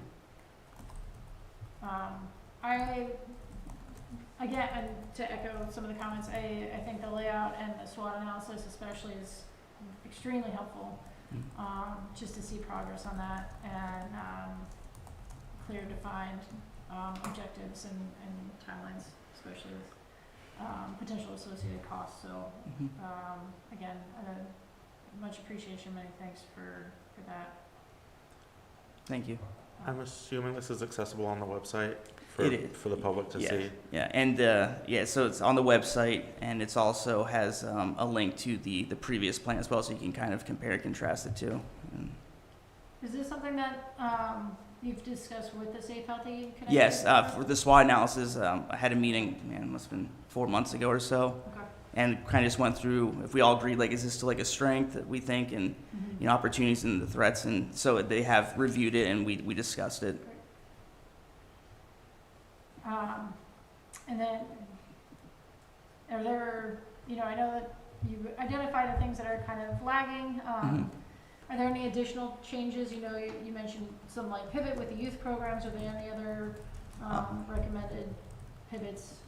With No, there was nothing extreme. I think, you know, we consolidate some of the old ones. Like we thought like the bike rodeo program could probably be consolidated into like the school programs. And then there's been updates with like how we interface. Obviously with COVID, it brought about the video chat. So we're going to try and incorporate more of that maybe into, for people who maybe aren't able to, you know, meet us or go to these events, maybe incorporate that too with, you know, with Paul and other people who would not likely be able to do in-person stuff. But yeah, a lot of it was very minor. I do think that, you know, Chief Hebert and that initial team put together many, many hours to try and make it a good foundation. So it wasn't a heavy lift, the update, which is nice because I felt like we were already kind of doing a lot of things. But like I said, it was more just saying, okay, is this still realistic? The landscape's always changing. It is a fluid document. We know we will not do everything in the plan in 3 years. It's just impossible. But it's a good reminder, and hopefully we can get most of it. There's a mention of limited technology, and I feel like I recall a conversation about Firehouse and some of that software either needing to be upgraded Yeah, and that'd be, if you could just jog my yeah, memory. I don't actually, that's not my wheelhouse. Okay. Chief here would be more able to explain that more clearly. Okay. So I'll default to him. Because I would be curious if with regional, any of The dispatch hubs. Yeah. connected. right, Yeah. if that would help alleviate some of that, Right. or provide some opportunities there for Mhm. technology support. Yep. Is there anything particularly that you would highlight for community members? Like if we say, hey, the PD updated strategic plan, here's something you should be excited about? I mean, I guess if they haven't looked at it before, I think one of the cool things that, other than, like you said, meeting with the businesses, you know, some neighborhood watch type stuff, but like the camera program, I think is a real easy one to kind of start with. Because a lot of people are always trying to say, if a car gets broken into, you know, does so-and-so have a camera? I really think it's going to help us from having to be like, oh, I don't know, let's try and knock on some doors to see when they're home.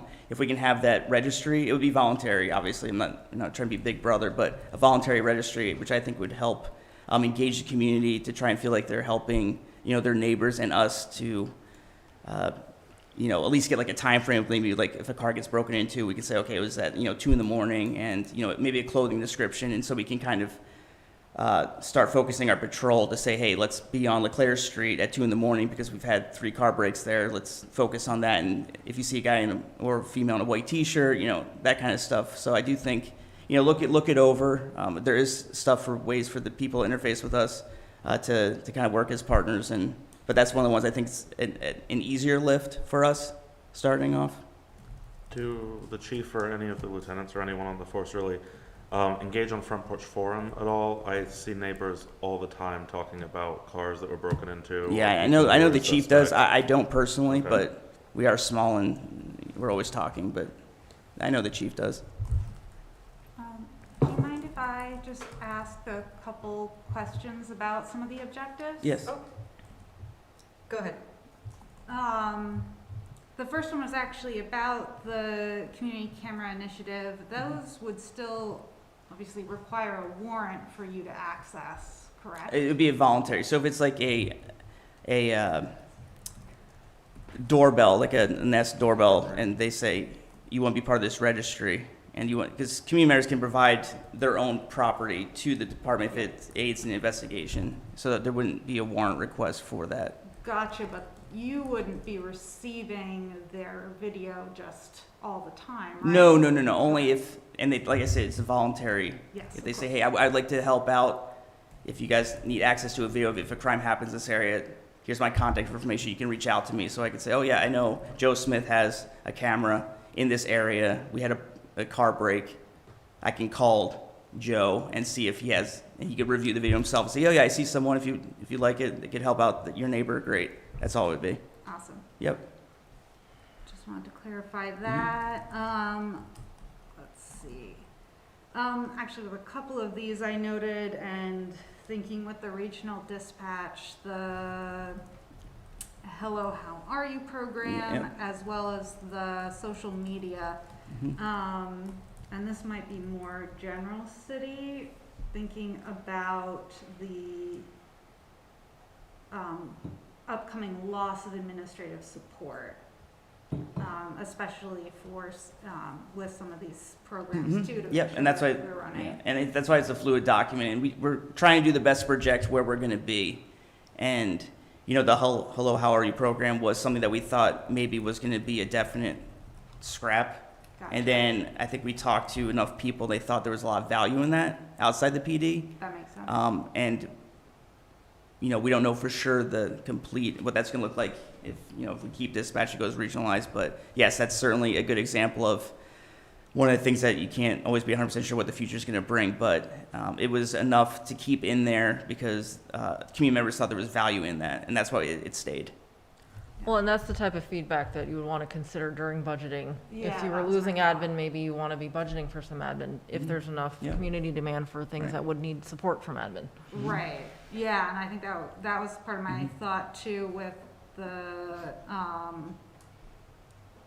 both thinking about Paul's time and if there is a new administrative support, maybe looking for someone who has social media skills, specifically part of the job description or stuff like that. But going way into the weeds, those are things that let me see. I have one more note here. Let's see if I covered it.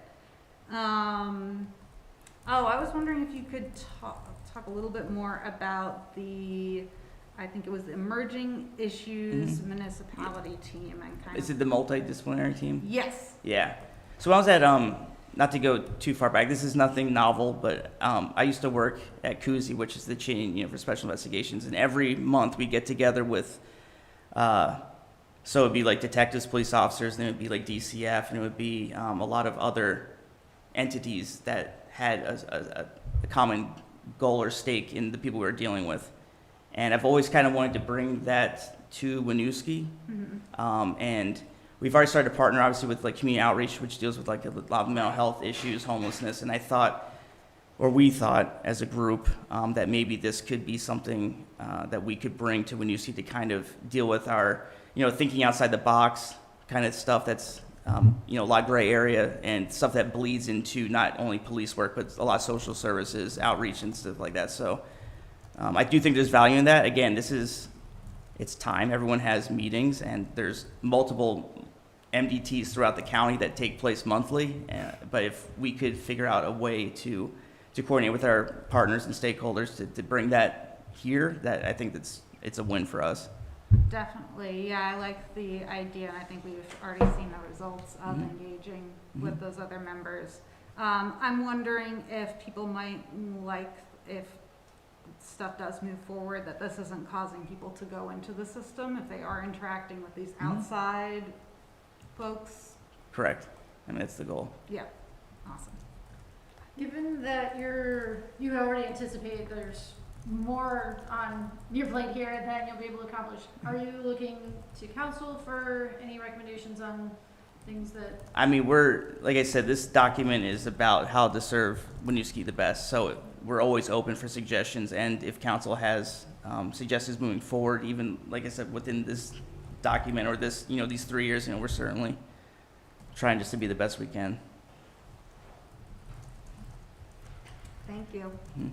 I saw Lieutenant Huizinga's hand raised earlier. There we go. Yeah, please. Yes.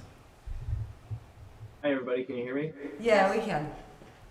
Good to see you all. I just wanted to circle back on a couple of things that were brought up earlier. I think it was the mayor that brought up, you know, something that we could, you know, potentially point out to people inside the plan. And then somebody else brought up something about, you know, what are we pivoting to?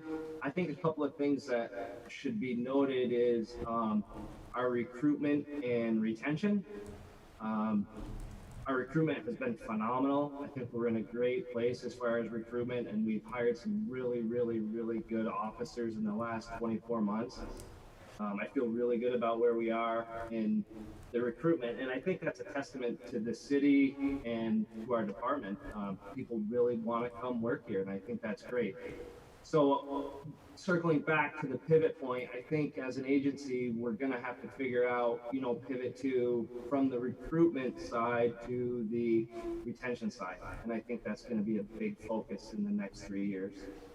So again, as far as, input from the council or from community, what are some of the ways, maybe outside the box, thinking of how we retain, these good officers that we've hired? Thank you. Are there any more questions or comments? Was there any public comment?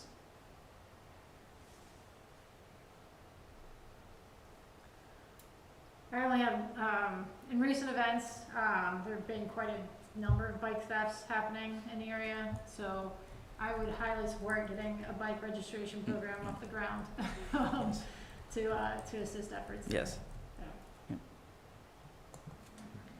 All right, well, thank you to both of our attendants for joining this evening and sharing this update. Thank you. Thank you very much. So let's move on to item F. We're going back to our draft priority housing amendments update for the Unified Land Use and Development Regulations. So we didn't have anyone turn out for public comment. There was a lot of public comment while these were being developed through the Planning Commission. We all had some questions at our last meeting, but here's another chance to see if there are any outstanding questions. Then either somebody could make a motion to approve them or to warn a second public hearing. I have one question. So there was a special meeting between the council and our last council meeting and tonight. And you said that the Planning Commission viewed and basically approved of reintegrating that. Was that a unanimous approval for this to come back to council? So the way that the process is set up via statute is that once the Planning Commission forwards it to you all, any changes that are substantive go back to the Planning Commission just to update the report. They don't have discussion of the amendments to make changes again. It's really primarily just to update that report. The members of the commission that were at that meeting, I believe the vote was three in favor, 0 opposed, and 1 abstaining.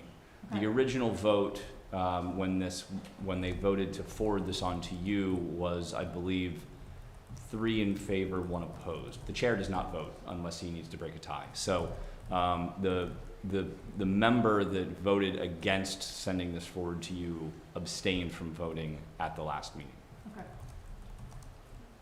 More just for, I think, continuity in their vote, so that it wasn't a vote against first and then a vote for after. So. I see. Okay. Yeah, I think my main concern was the public comment and the fact that we didn't really have any today, but it sounds like there was a decent amount at that last meeting. There was at least 2 hearings of the Planning Commission that had numerous folks turn out. That makes me feel a lot better. Yeah, the Planning Commission had three public hearings on this, and probably I would say there was at least 10 people at each hearing. Great. And not necessarily the same 10 people. Yeah. So some were the same, but there was new people at each hearing. Perfect. Yeah, for something like this, public input is definitely important to all of us. Correct. So I'm glad that it happened. I move to adopt the amendments. Second. Motion by Bryn, second by Aurora. All those in favor, please say aye. Aye. Motion carries. Thank you. Should have purchased confetti. That was a huge milestone. Thank you all very much. Thank you. Thank you.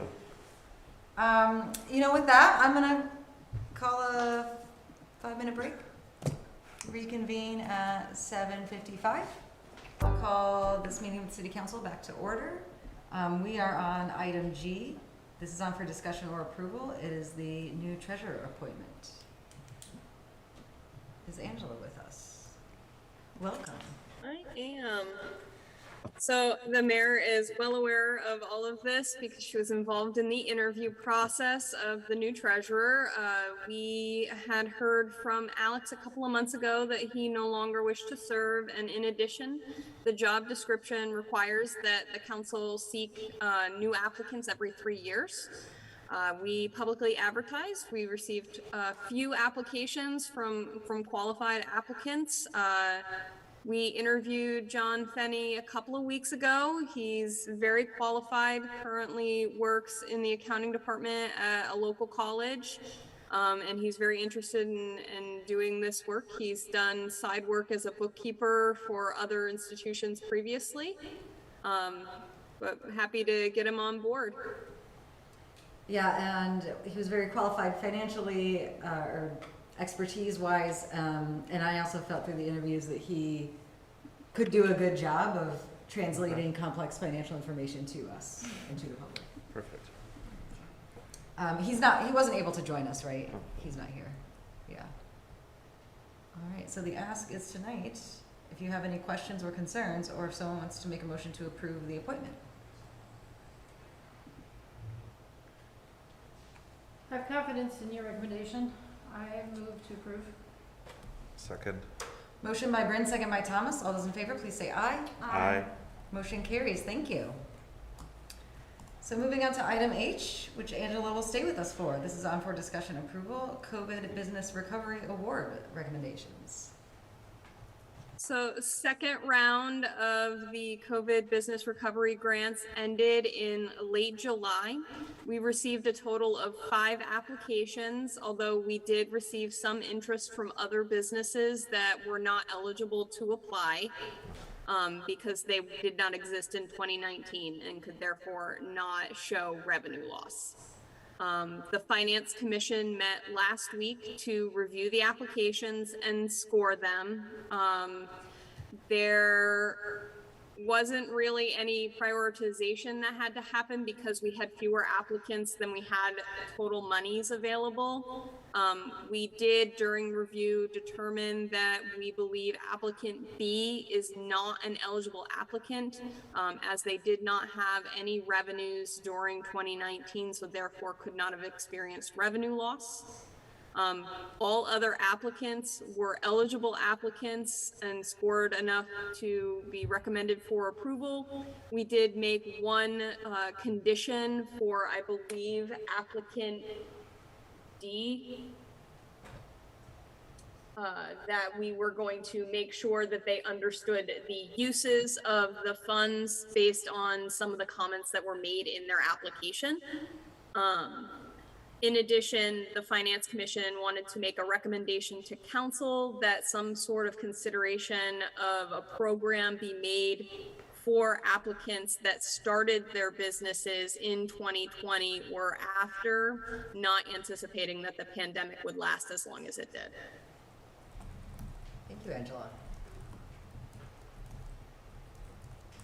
Regarding that end recommendation, we had explicit discussion about whether or not to make this program allowable to folks that did not exist pre-pandemic. At that time, we decided that that wasn't what this was meant for, that folks who opened a business during pandemic, went in creating their business model in that scenario.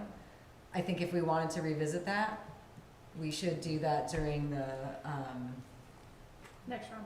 yeah, like bigger discussion about if we need, similar to if we would need to allocate more funding with nonprofits. Yep. Agreed.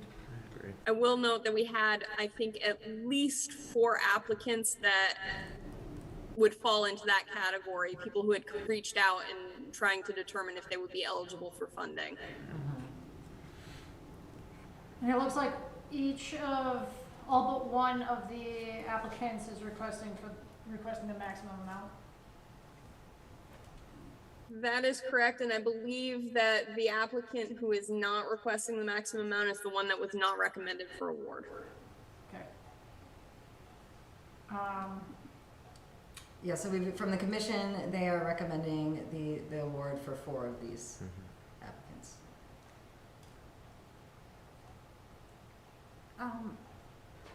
And Angela, I was a little confused with applicant A. I believe it was, so I don't know, on the form, I think it listed that they didn't have revenue loss, but they definitely existed in 2019. Correct? So, applicant A did have revenue loss.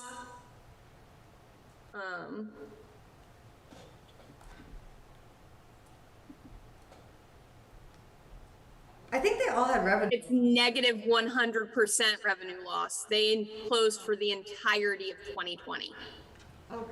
Okay. I think they all had revenue loss, but A and C did not have profit 2019 year end. That was it, yeah, okay. Yeah, so they did not get the extra points, but because we didn't have a really competitive process where people were vying for top slots, that kind of became a moot point.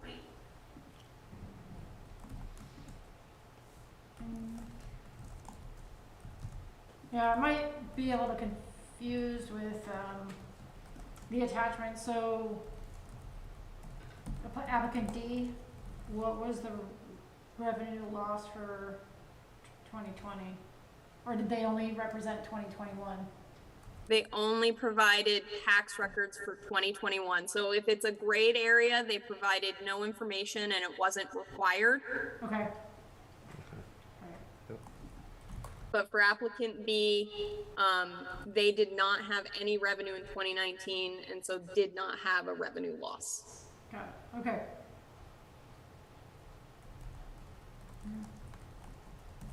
And I think with applicant D, though I understand the concerns, it also feels like one that's meeting some of our master plan goals around having more arts in the community. Mm-hmm.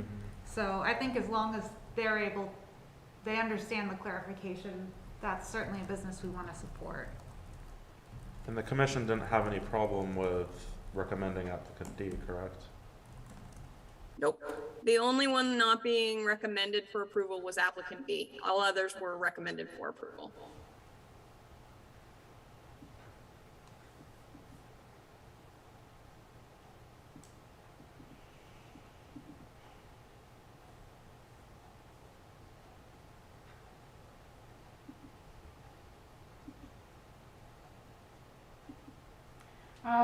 So this, depending on what the request is tonight, how we move forward, where does that put us with the budget that we allocated? So if you approve the recommendations, that would be $40,000 of the remaining, I believe, 80. So there would still be $40,000 for business grant. And that, I guess, bleeds into the question of previous council meeting. Did we decide to cut the allocated 100,000 and split that between nonprofits and for-profits? We didn't. Okay. We didn't actually say that. Okay. So we have enough funding allocated to accept this recommendation. I think the question would be, do we want to do that, or is there something here in the criteria that would make you not approve one of these? I would say we move forward with the recommended. I would make a motion to move forward with the recommended. I would second that motion.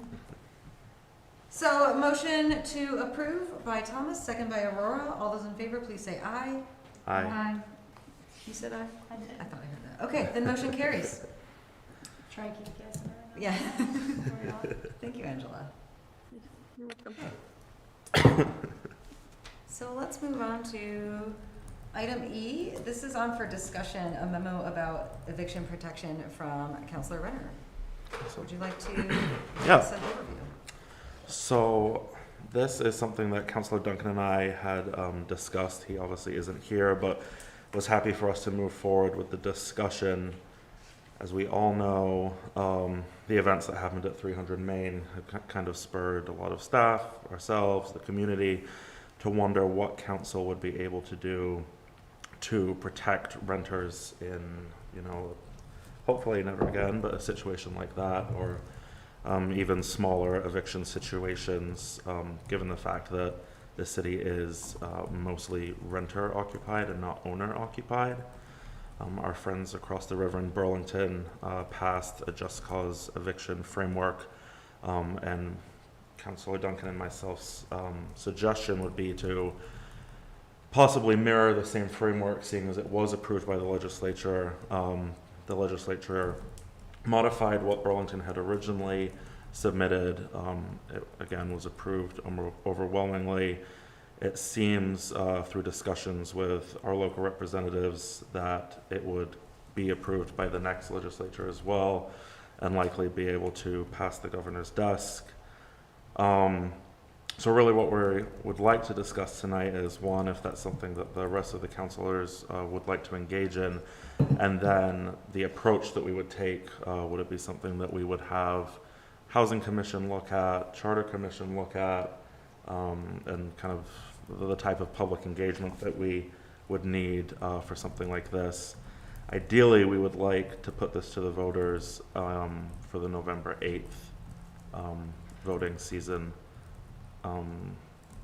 So that implies us kind of moving at a speed that would make that possible, especially if we're going to put it to a commission to work on that as well.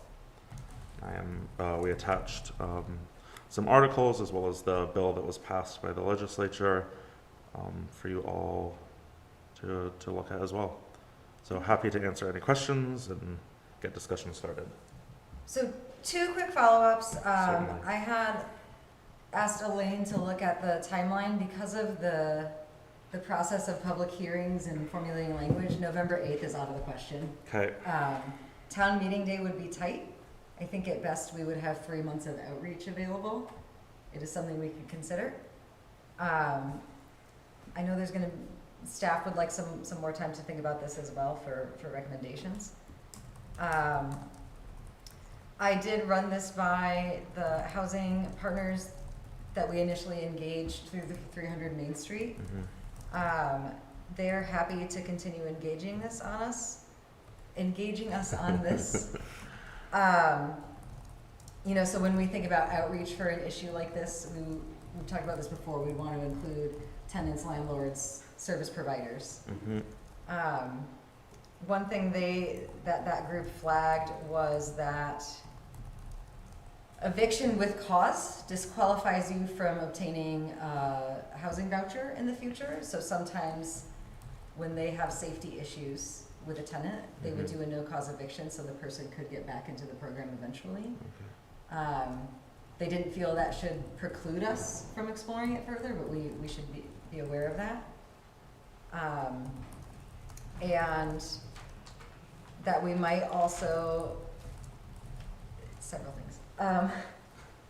You know that our Housing Commission and Safe, Healthy, Connected People had some preliminary conversations about something of a housing summit. I'm wondering if we want to talk to them about that next Monday as like an opportunity for outreach on this topic. And then the last thing I'll say is I've also been in touch with where are my notes? Some folks at the Vermont Department of Housing and Community Development. So they are working on a federally mandated analysis of impediments to fair housing, which is a process they have to complete every several years where they are looking to deep dive into barriers to access and housing discrimination issues. So they're doing outreach September through March for that. I think there's some overlap here where we could potentially collaborate with them on outreach because some of the issues we want to learn about are similar. I'll stop there for now. Do we Those are all know good additions. of any, has VLCT provided any resources or supported direction for what Burlington has done, or I know you've included a number of news articles here and some, at least, you know, the revised legislation. Do you, Mayor, or Thomas, know of anything from Vermont League of Cities and Towns? So there isn't anything that I know of specifically. Yeah. Would be happy if we want to look into that. I'd be happy to reach out to them though. And I don't know what process that follows with requests and whatnot, but, and then another question, has the Have you or Elaine, have you talked with our council, not city council, but like our COUNSEL? Yeah. So yes, Elaine, please share with us the things that you would want to, you said staff would definitely want to do some more background work before we. Yeah, I haven't consulted with the attorney because there's just a lot of work that would need to be done before we would want to pay the attorney to start looking into things. So I have not consulted. It was mostly about the timeline that was just the big impediment. But as I mentioned in my memo, it's the timing, the content, timing already addressed, the content, priority, and process. There are unintended consequences. That was one of them that the mayor just pointed out, to understand, to take into account. So if our main thought was, if the goal is to make sure that vulnerable people are not unjustly unhoused, evictions protection is one tool among several, and we don't have enough data on evictions even to indicate whether it's one of the right tools for the city. So, it's that input process. I think there's some things that we don't know if we know it or not. So we wanted time to look into that. And we do think that there could be something, if you go through that consult process during this year, then you might have a policy that you want to do next fiscal year, pursue, whether it was an ordinance or if it was an actual charter change. Yeah, and that was, so another thing that came up at the Housing Partners group was, like, there was interest in this, but also similar, like, is this even the high priority thing to push on right now? Something that... Instead of... So alternatively, other things we could advocate for, there's like legislation that essentially provides rent control in mobile home parks, but not in other types of housing. So like, is that a better lever or thing to be pressing the legislature for?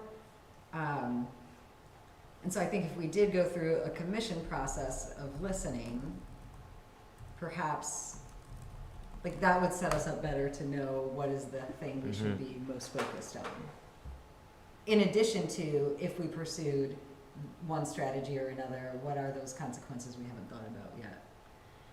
I also have to, just thinking about your comment there, do we anticipate filling Heather's role? Yes. Yeah, I was going to give it an update on that a little bit later, but I'm happy to do it now. So, since it's related. So, I had a scope. I was all ready to go, and I was like, actually, Eric recommended that I talk to Seth Leonard. And took a little while to get that meeting nailed down, not his fault. And then he gave me some really important feedback that we need to incorporate. Okay. So it's a little bit delayed. So we're not filling Heather's position per se, but the goal is still a housing position. Okay. And as an aside, part of what Seth was telling me, his point was, if you focus on policy, policy is good for two things. Housing policy is good for two things: tweaking and limiting, not creating. We're after quality and creation. So his point was, you want a certain type of housing, which is going to cut into profits. You want affordable housing, you want more bedrooms, that comes to profits. How are you going to incentivize that? You give them money. So we need to raise more money, which is part of what your feedback was, is that was your big concern about losing Heather and not backfilling a grant funding, and staff also had that concern, of course.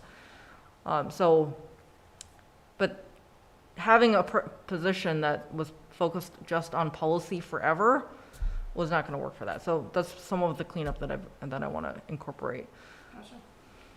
Thank you. So one thing might be consulting the Housing Commission on what they've looked at in the past, because they've looked at various options. One thing that Burlington has, thinking about creation, is ways for disputes between landlords and tenants to be settled outside of court. That is only in Burlington. The problem, of course, is if it's settled in court, the landlords, who presumably have the more money, are able to, you know, not be held accountable because tenants aren't usually able, and that can be withholding deposits, that can be unjust evictions. So there are additional ways. There would be a lot of pushback, of course, on that. But that is and a lot of work would need to be done to provide those resources. But that's another alternative. Thinking too, not just rent control, but control over, you know, deposits, because people will charge even ridiculous amount you need to put down before you're able to even get an apartment, and that's not just, especially the way rents are. Also just thinking about rent control, so recently ended my lease. Our property manager put it on for $600 more a month, and it was rented within under a week. So they're supposed showing the desperation that people have, but also the fact that landlords and property managers are cranking. They weren't going to raise our rent, so they're cranking it up when they don't need that money. So it really is thinking, how can we, I think that's a lot of things that seem to be coming up at the ARPA sessions too, are people asking us, why aren't we doing anything? So we need to hold the both, I think that we need tools to be able to do something. Currently we don't have many of those. So just cause eviction would be a tool that the city could have, but there are definitely other tools we could think about, and of course ideally combining them together would provide the most just outcome. So I do think thinking about what is the priority, and plus, do we even want to look at short-term solutions too? Are there any of those while we try and figure out changing the systems that are currently in place that are causing this inequity? Yeah, and I don't think that Councilor Duncan or my approach was that this is the end-all and be-all of housing. It is just an approach that we know has support of our legislature, and we know many of our residents saw that it happened in Burlington and want it to happen here as well. I think you echoed it, that people don't think we're doing anything on this. So I don't think the Housing Commission would even come up with everything that they could recommend and we would pass and we would put to voters. I think that this would probably be something that we would pass one thing, and maybe in our next session we would pass something else as we learn more about housing. Ultimately, what fixes housing is building more housing. We know that's something that we have an issue with for multiple reasons, being a small city with no land, the prices of building, but I think we should try to access as many tools as we possibly can, however long that takes. Yeah, and I would be in support of pursuing just cause, because I do think it is probably one of the tools that we could get access to most quickly and provide to residents most quickly. So I think it's a good place to start and think of it exactly as that.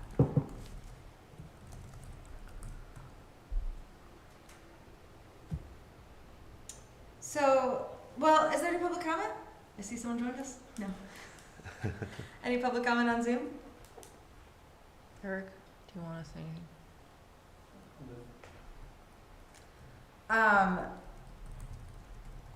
I hear some interest in this. I would recommend that we start by bringing this to our commission planning discussion.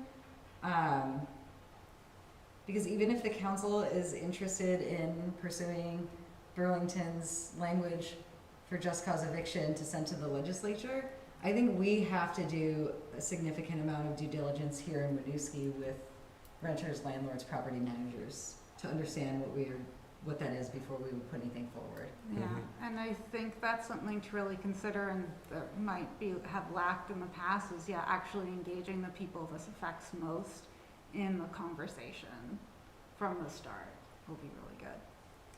Elaine, could we ask for a timeline if we wanted something on the town meeting day ballot?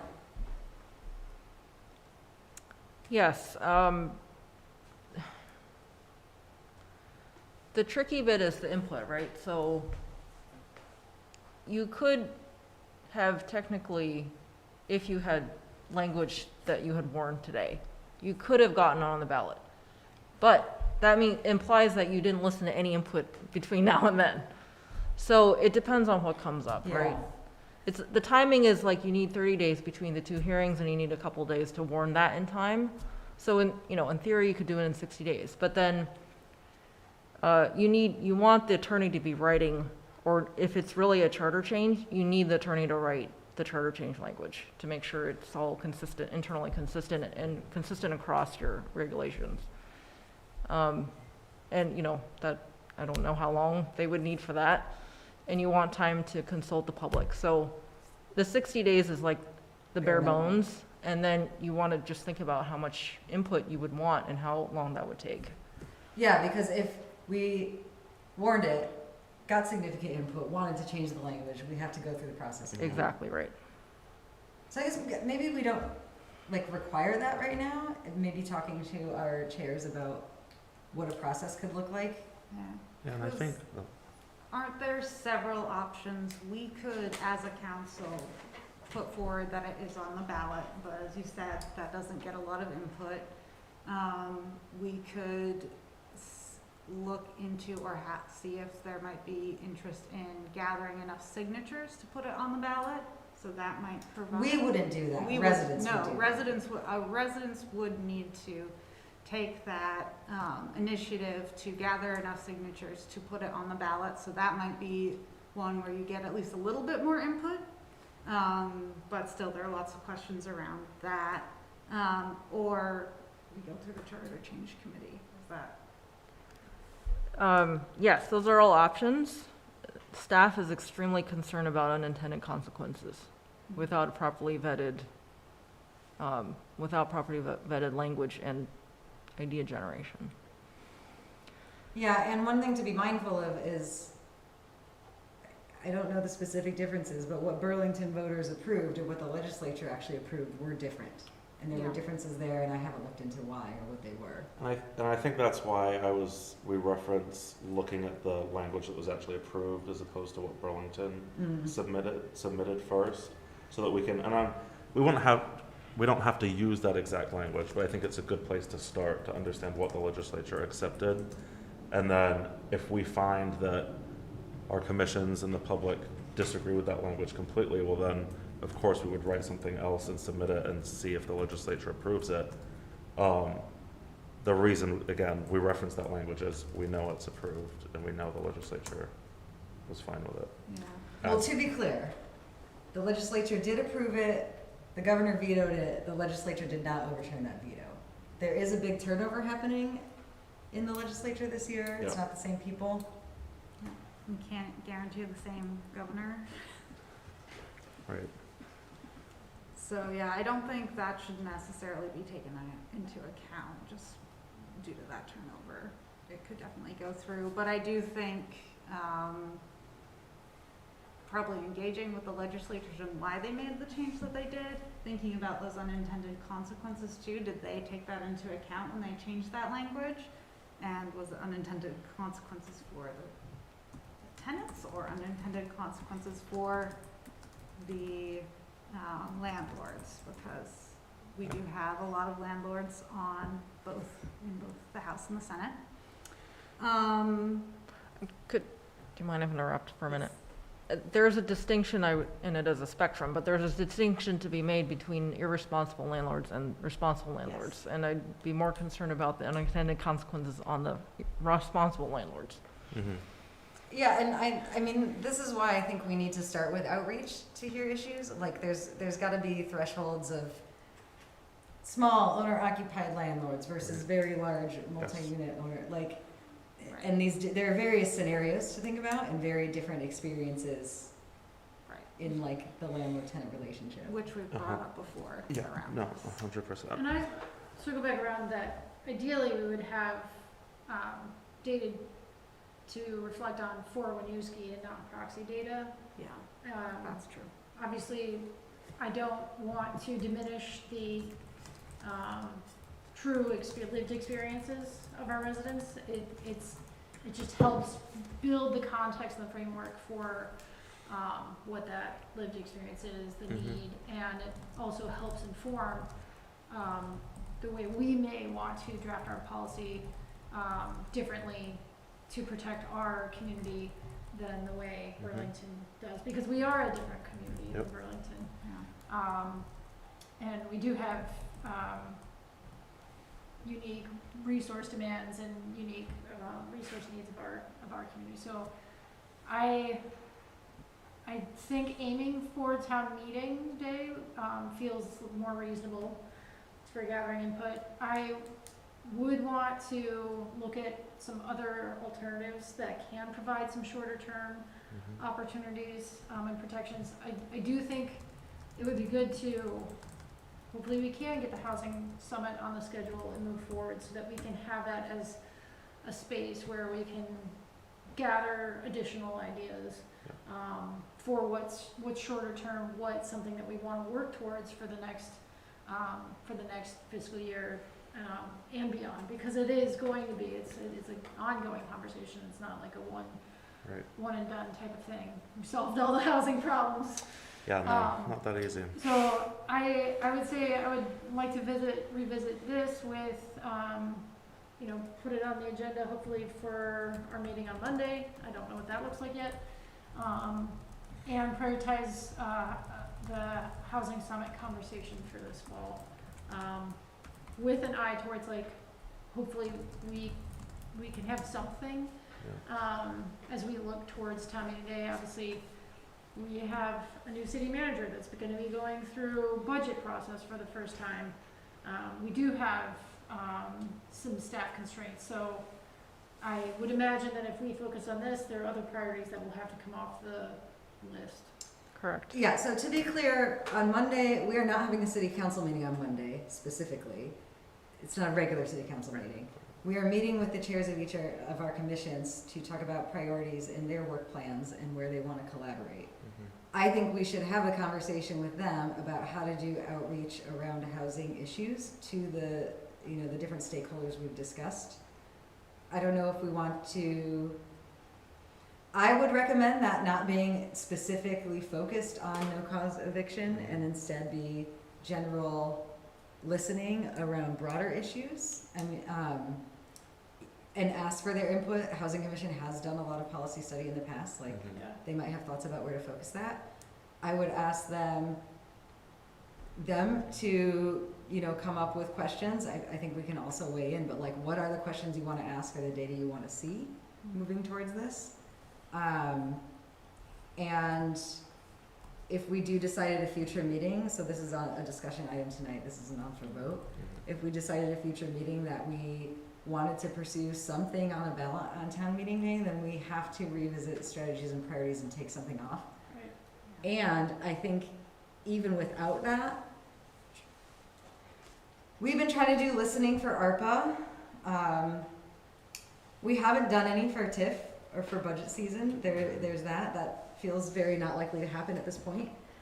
If we are going to pivot to housing, then that takes a lot of bandwidth from us and commissions too.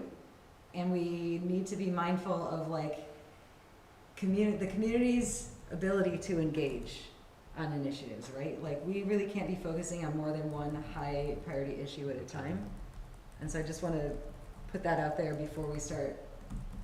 I do think personally that housing is where we should be focusing right now on outreach and trying to make impact, but I understand what you mean. we can't do everything. And the strategies and priorities document, so that's what we're going to be referencing on Monday with the commission chairs. I think also in that discussion, let's be mindful through there when we hear from our chairs where they want to focus, that we're reasonable about the amount of what we're tasking them with or taking on. So the actual decision about if we're doing something for town meeting day on ballot would be we'd have to have a follow-up discussion about that. But obviously we want to revisit this. Yeah. And Elaine, it sounded like staff wants to present some items to us as well. Do you know if that would be possible to happen on our next city council meeting? Sorry, items about this topic or? They were concerns that needed to be heard tonight. It's about the, so I think it's, we haven't put forward anything tangible, but if we did, we need to give staff time to research and respond to that. Right, I mean, even like, say, reviewing the Burlington language, that would mean we are deprioritizing something you've already prioritized on the, from the strategies.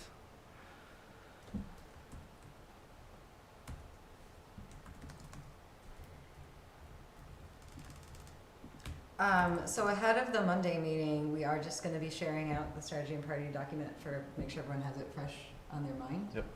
And so I would keep this conversation in mind when in preparing for that. Yeah. We'll get details about everything else pretty soon, I imagine. And Yeah, I guess send something out this week. to note too, though, is that we have several housing items that are priority and that might tie into this, especially assisting Housing Commission with policy work. So, Right, yes, that one I'm showing as, in today's update, as being behind because you would need a housing person to support that. There are other items that were more general, which we felt like if you're getting that broader input, like the mayor was talking about, it could certainly feed into this. Mm-hmm. But, and I understand that the policy work is a very umbrella, and you could certainly fit this, it obviously fits in there, but it's a variation on it that we weren't thinking of as being possible, and so, again, it would take quite a pivot of staff time in order to support. A charter changes to the charter language and a ballot item would be a big lift and a brand new thing that we'd be adding to the list. Yep.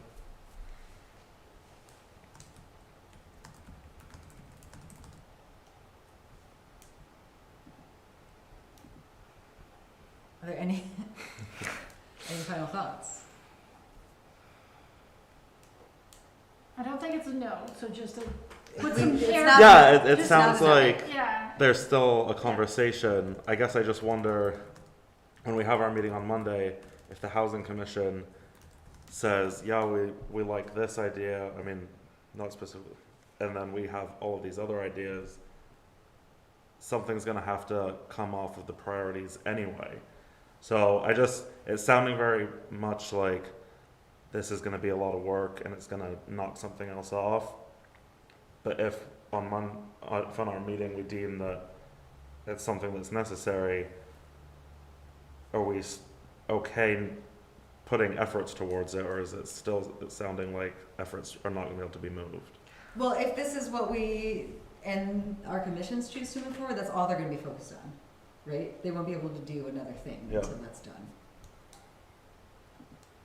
But I mean, like, based on previous conversations, I think this is what they're interested in doing.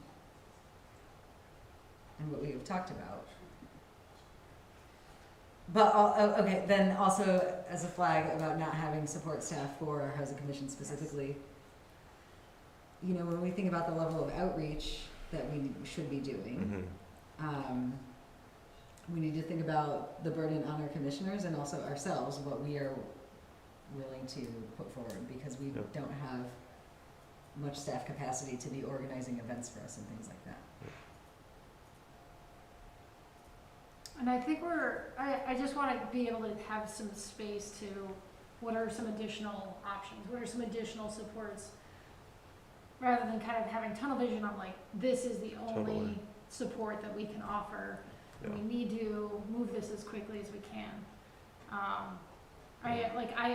I don't know what our other avenues are, what our Mhm. other feasible options. You know, I think it's worth pursuing, and I think, you know, given the resources and the timeline, maybe there's some additional things we can start this conversation, Mhm. and in the meantime, we can take advantage of like those other short-term things that you were mentioning, just to see like, okay, we know this is gonna be a pretty big lift, given all that's involved, so what else can we do? Yep. And I think it doesn't mean we can't move forward with urgency. I would counter that a town meeting day vote for new local ordinance or charter change is an urgent and short-term item. I don't think there's anything we can act more quickly than that, right? Yeah. Like, thinking about Probably. housing challenges, Yeah. I think if that's what we are focused on, doing some listening to understand more, and then potentially a charter change for for a new ordinance in March, that's all we can do. There's not gonna be something smaller that we can do in the interim. Maybe something got missed in what I was saying. So what I was suggesting is having a longer timeline than town meeting. Mm. And then as we have the housing summit, as we talk with the chairs, as we build our resources with staff, then we can like look at our shorter term things, that which would be like between now and the spring, and then work towards a charter change. I mean, how long did it take for some of our other charter Over a change- year. Yeah, it's the government process and public input, also just because of like the comment periods, public engagement, that alone has some fixed dates that we have to work towards and build into it. So, so yeah, but what I meant was, okay, saying like town meeting would be dropping a lot of other things to make that happen. What are some other options that we can take advantage of so that we are showing our community good faith that we are moving forward on items of their concern that we can have more immediate influence on. That's, sorry. What Yes, yeah. This is going to come back to another meeting, and we have to revisit the idea of whether or not we are trying to pursue something for town meeting day.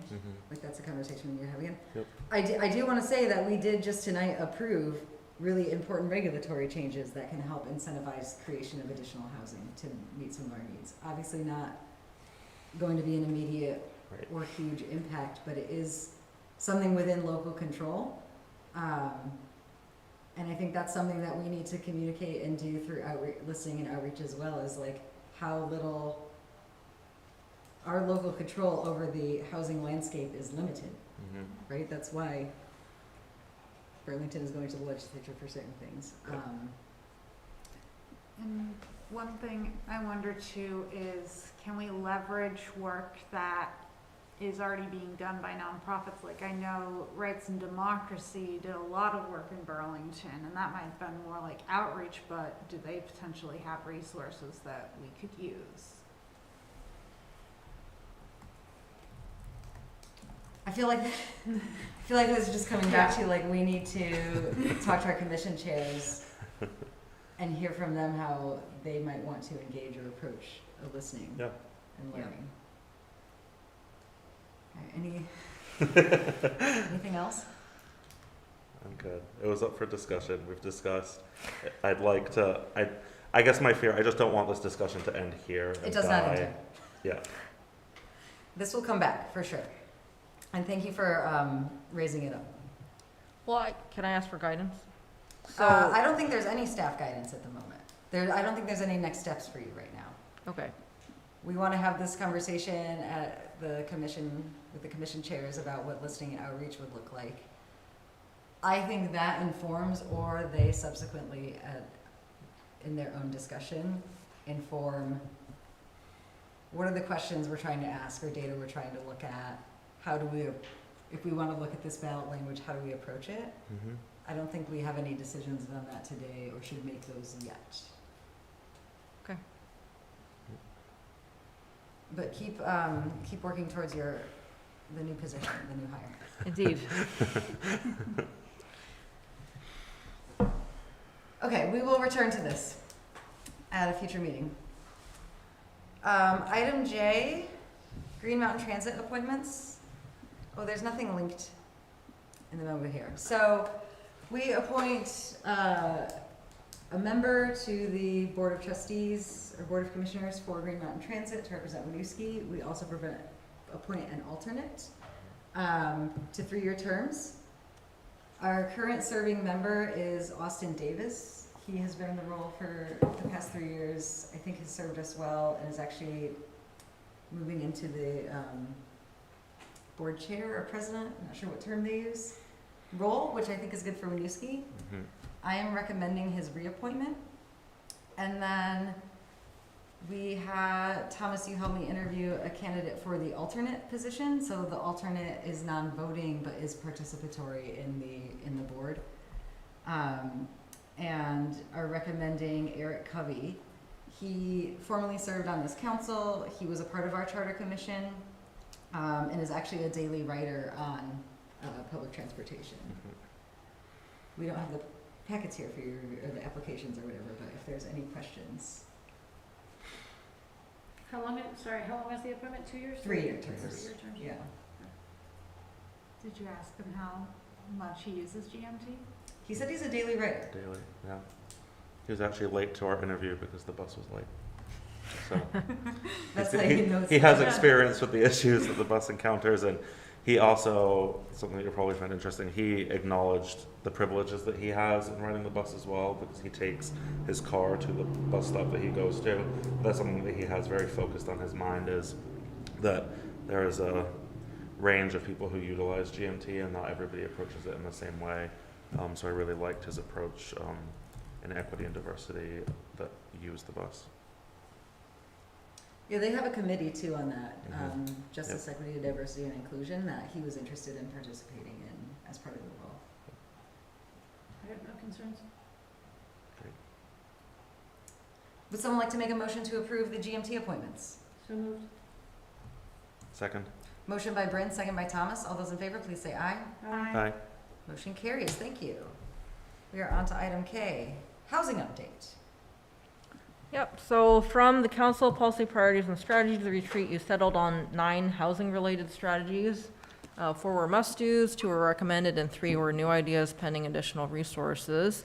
Of the 4 must-dos, 3 are proceeding as planned. The one must-do item that is behind is the one I alluded to earlier, that policy work because of the housing position. So there is progress. It's not just completely in a black hole, but it is, I acknowledge, slower than any of us would like. The recommended items are on hold because of being short-staffed. The housing position would help with those 2 items. For the new ideas, the 2 low-lift items have seen progress. And for the Housing Summit, I am hoping for some clarity and ideas out of next week's City Commission work planning session. Comments or questions?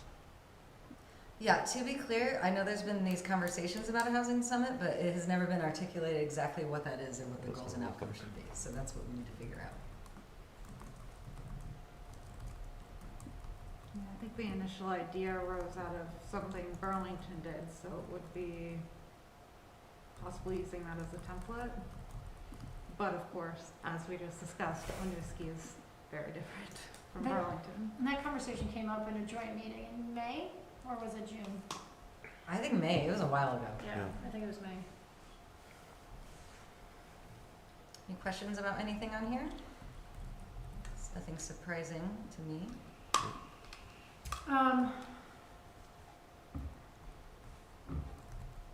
Yeah, I don't want to get in the weeds. We'll save it. All right. Any public comment?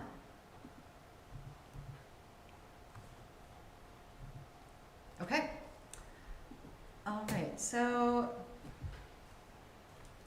we have an executive session board this evening pursuant to Vermont State Statute Section 3136.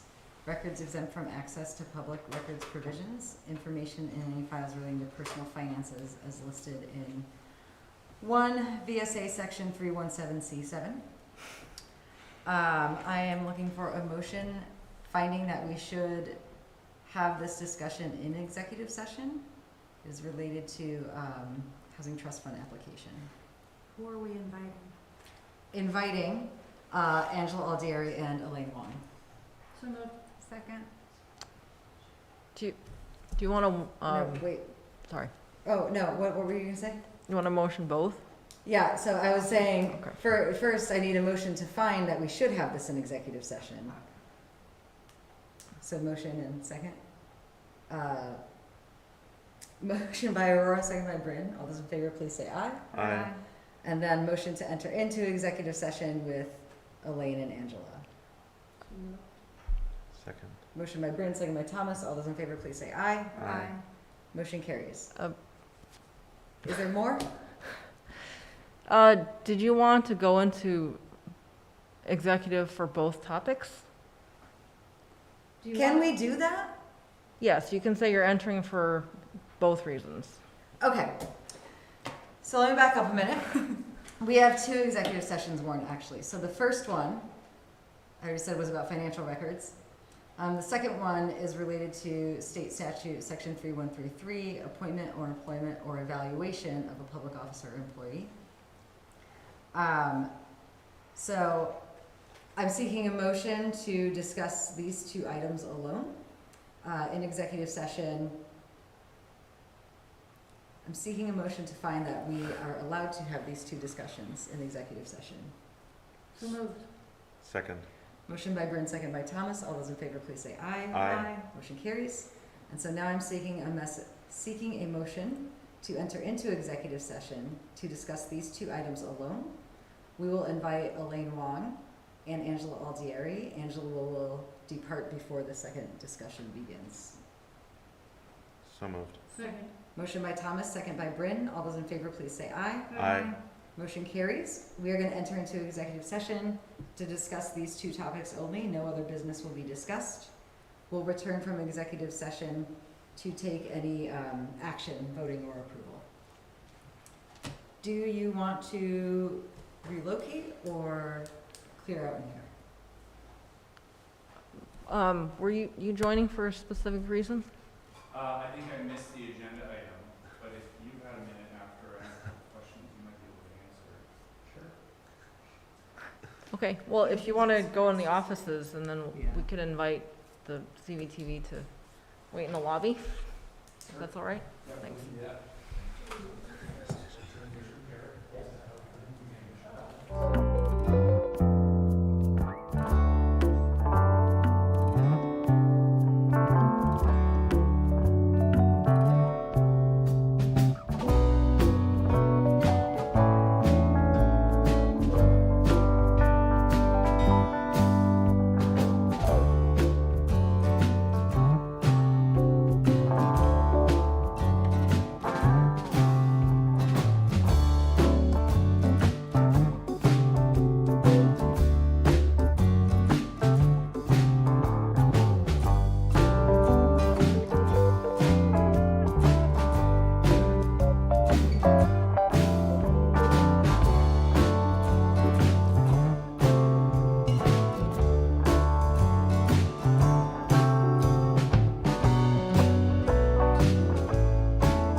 We are back at item 12, regular items. This is item A, discussion approval, Housing Trust Fund application down payment assistance.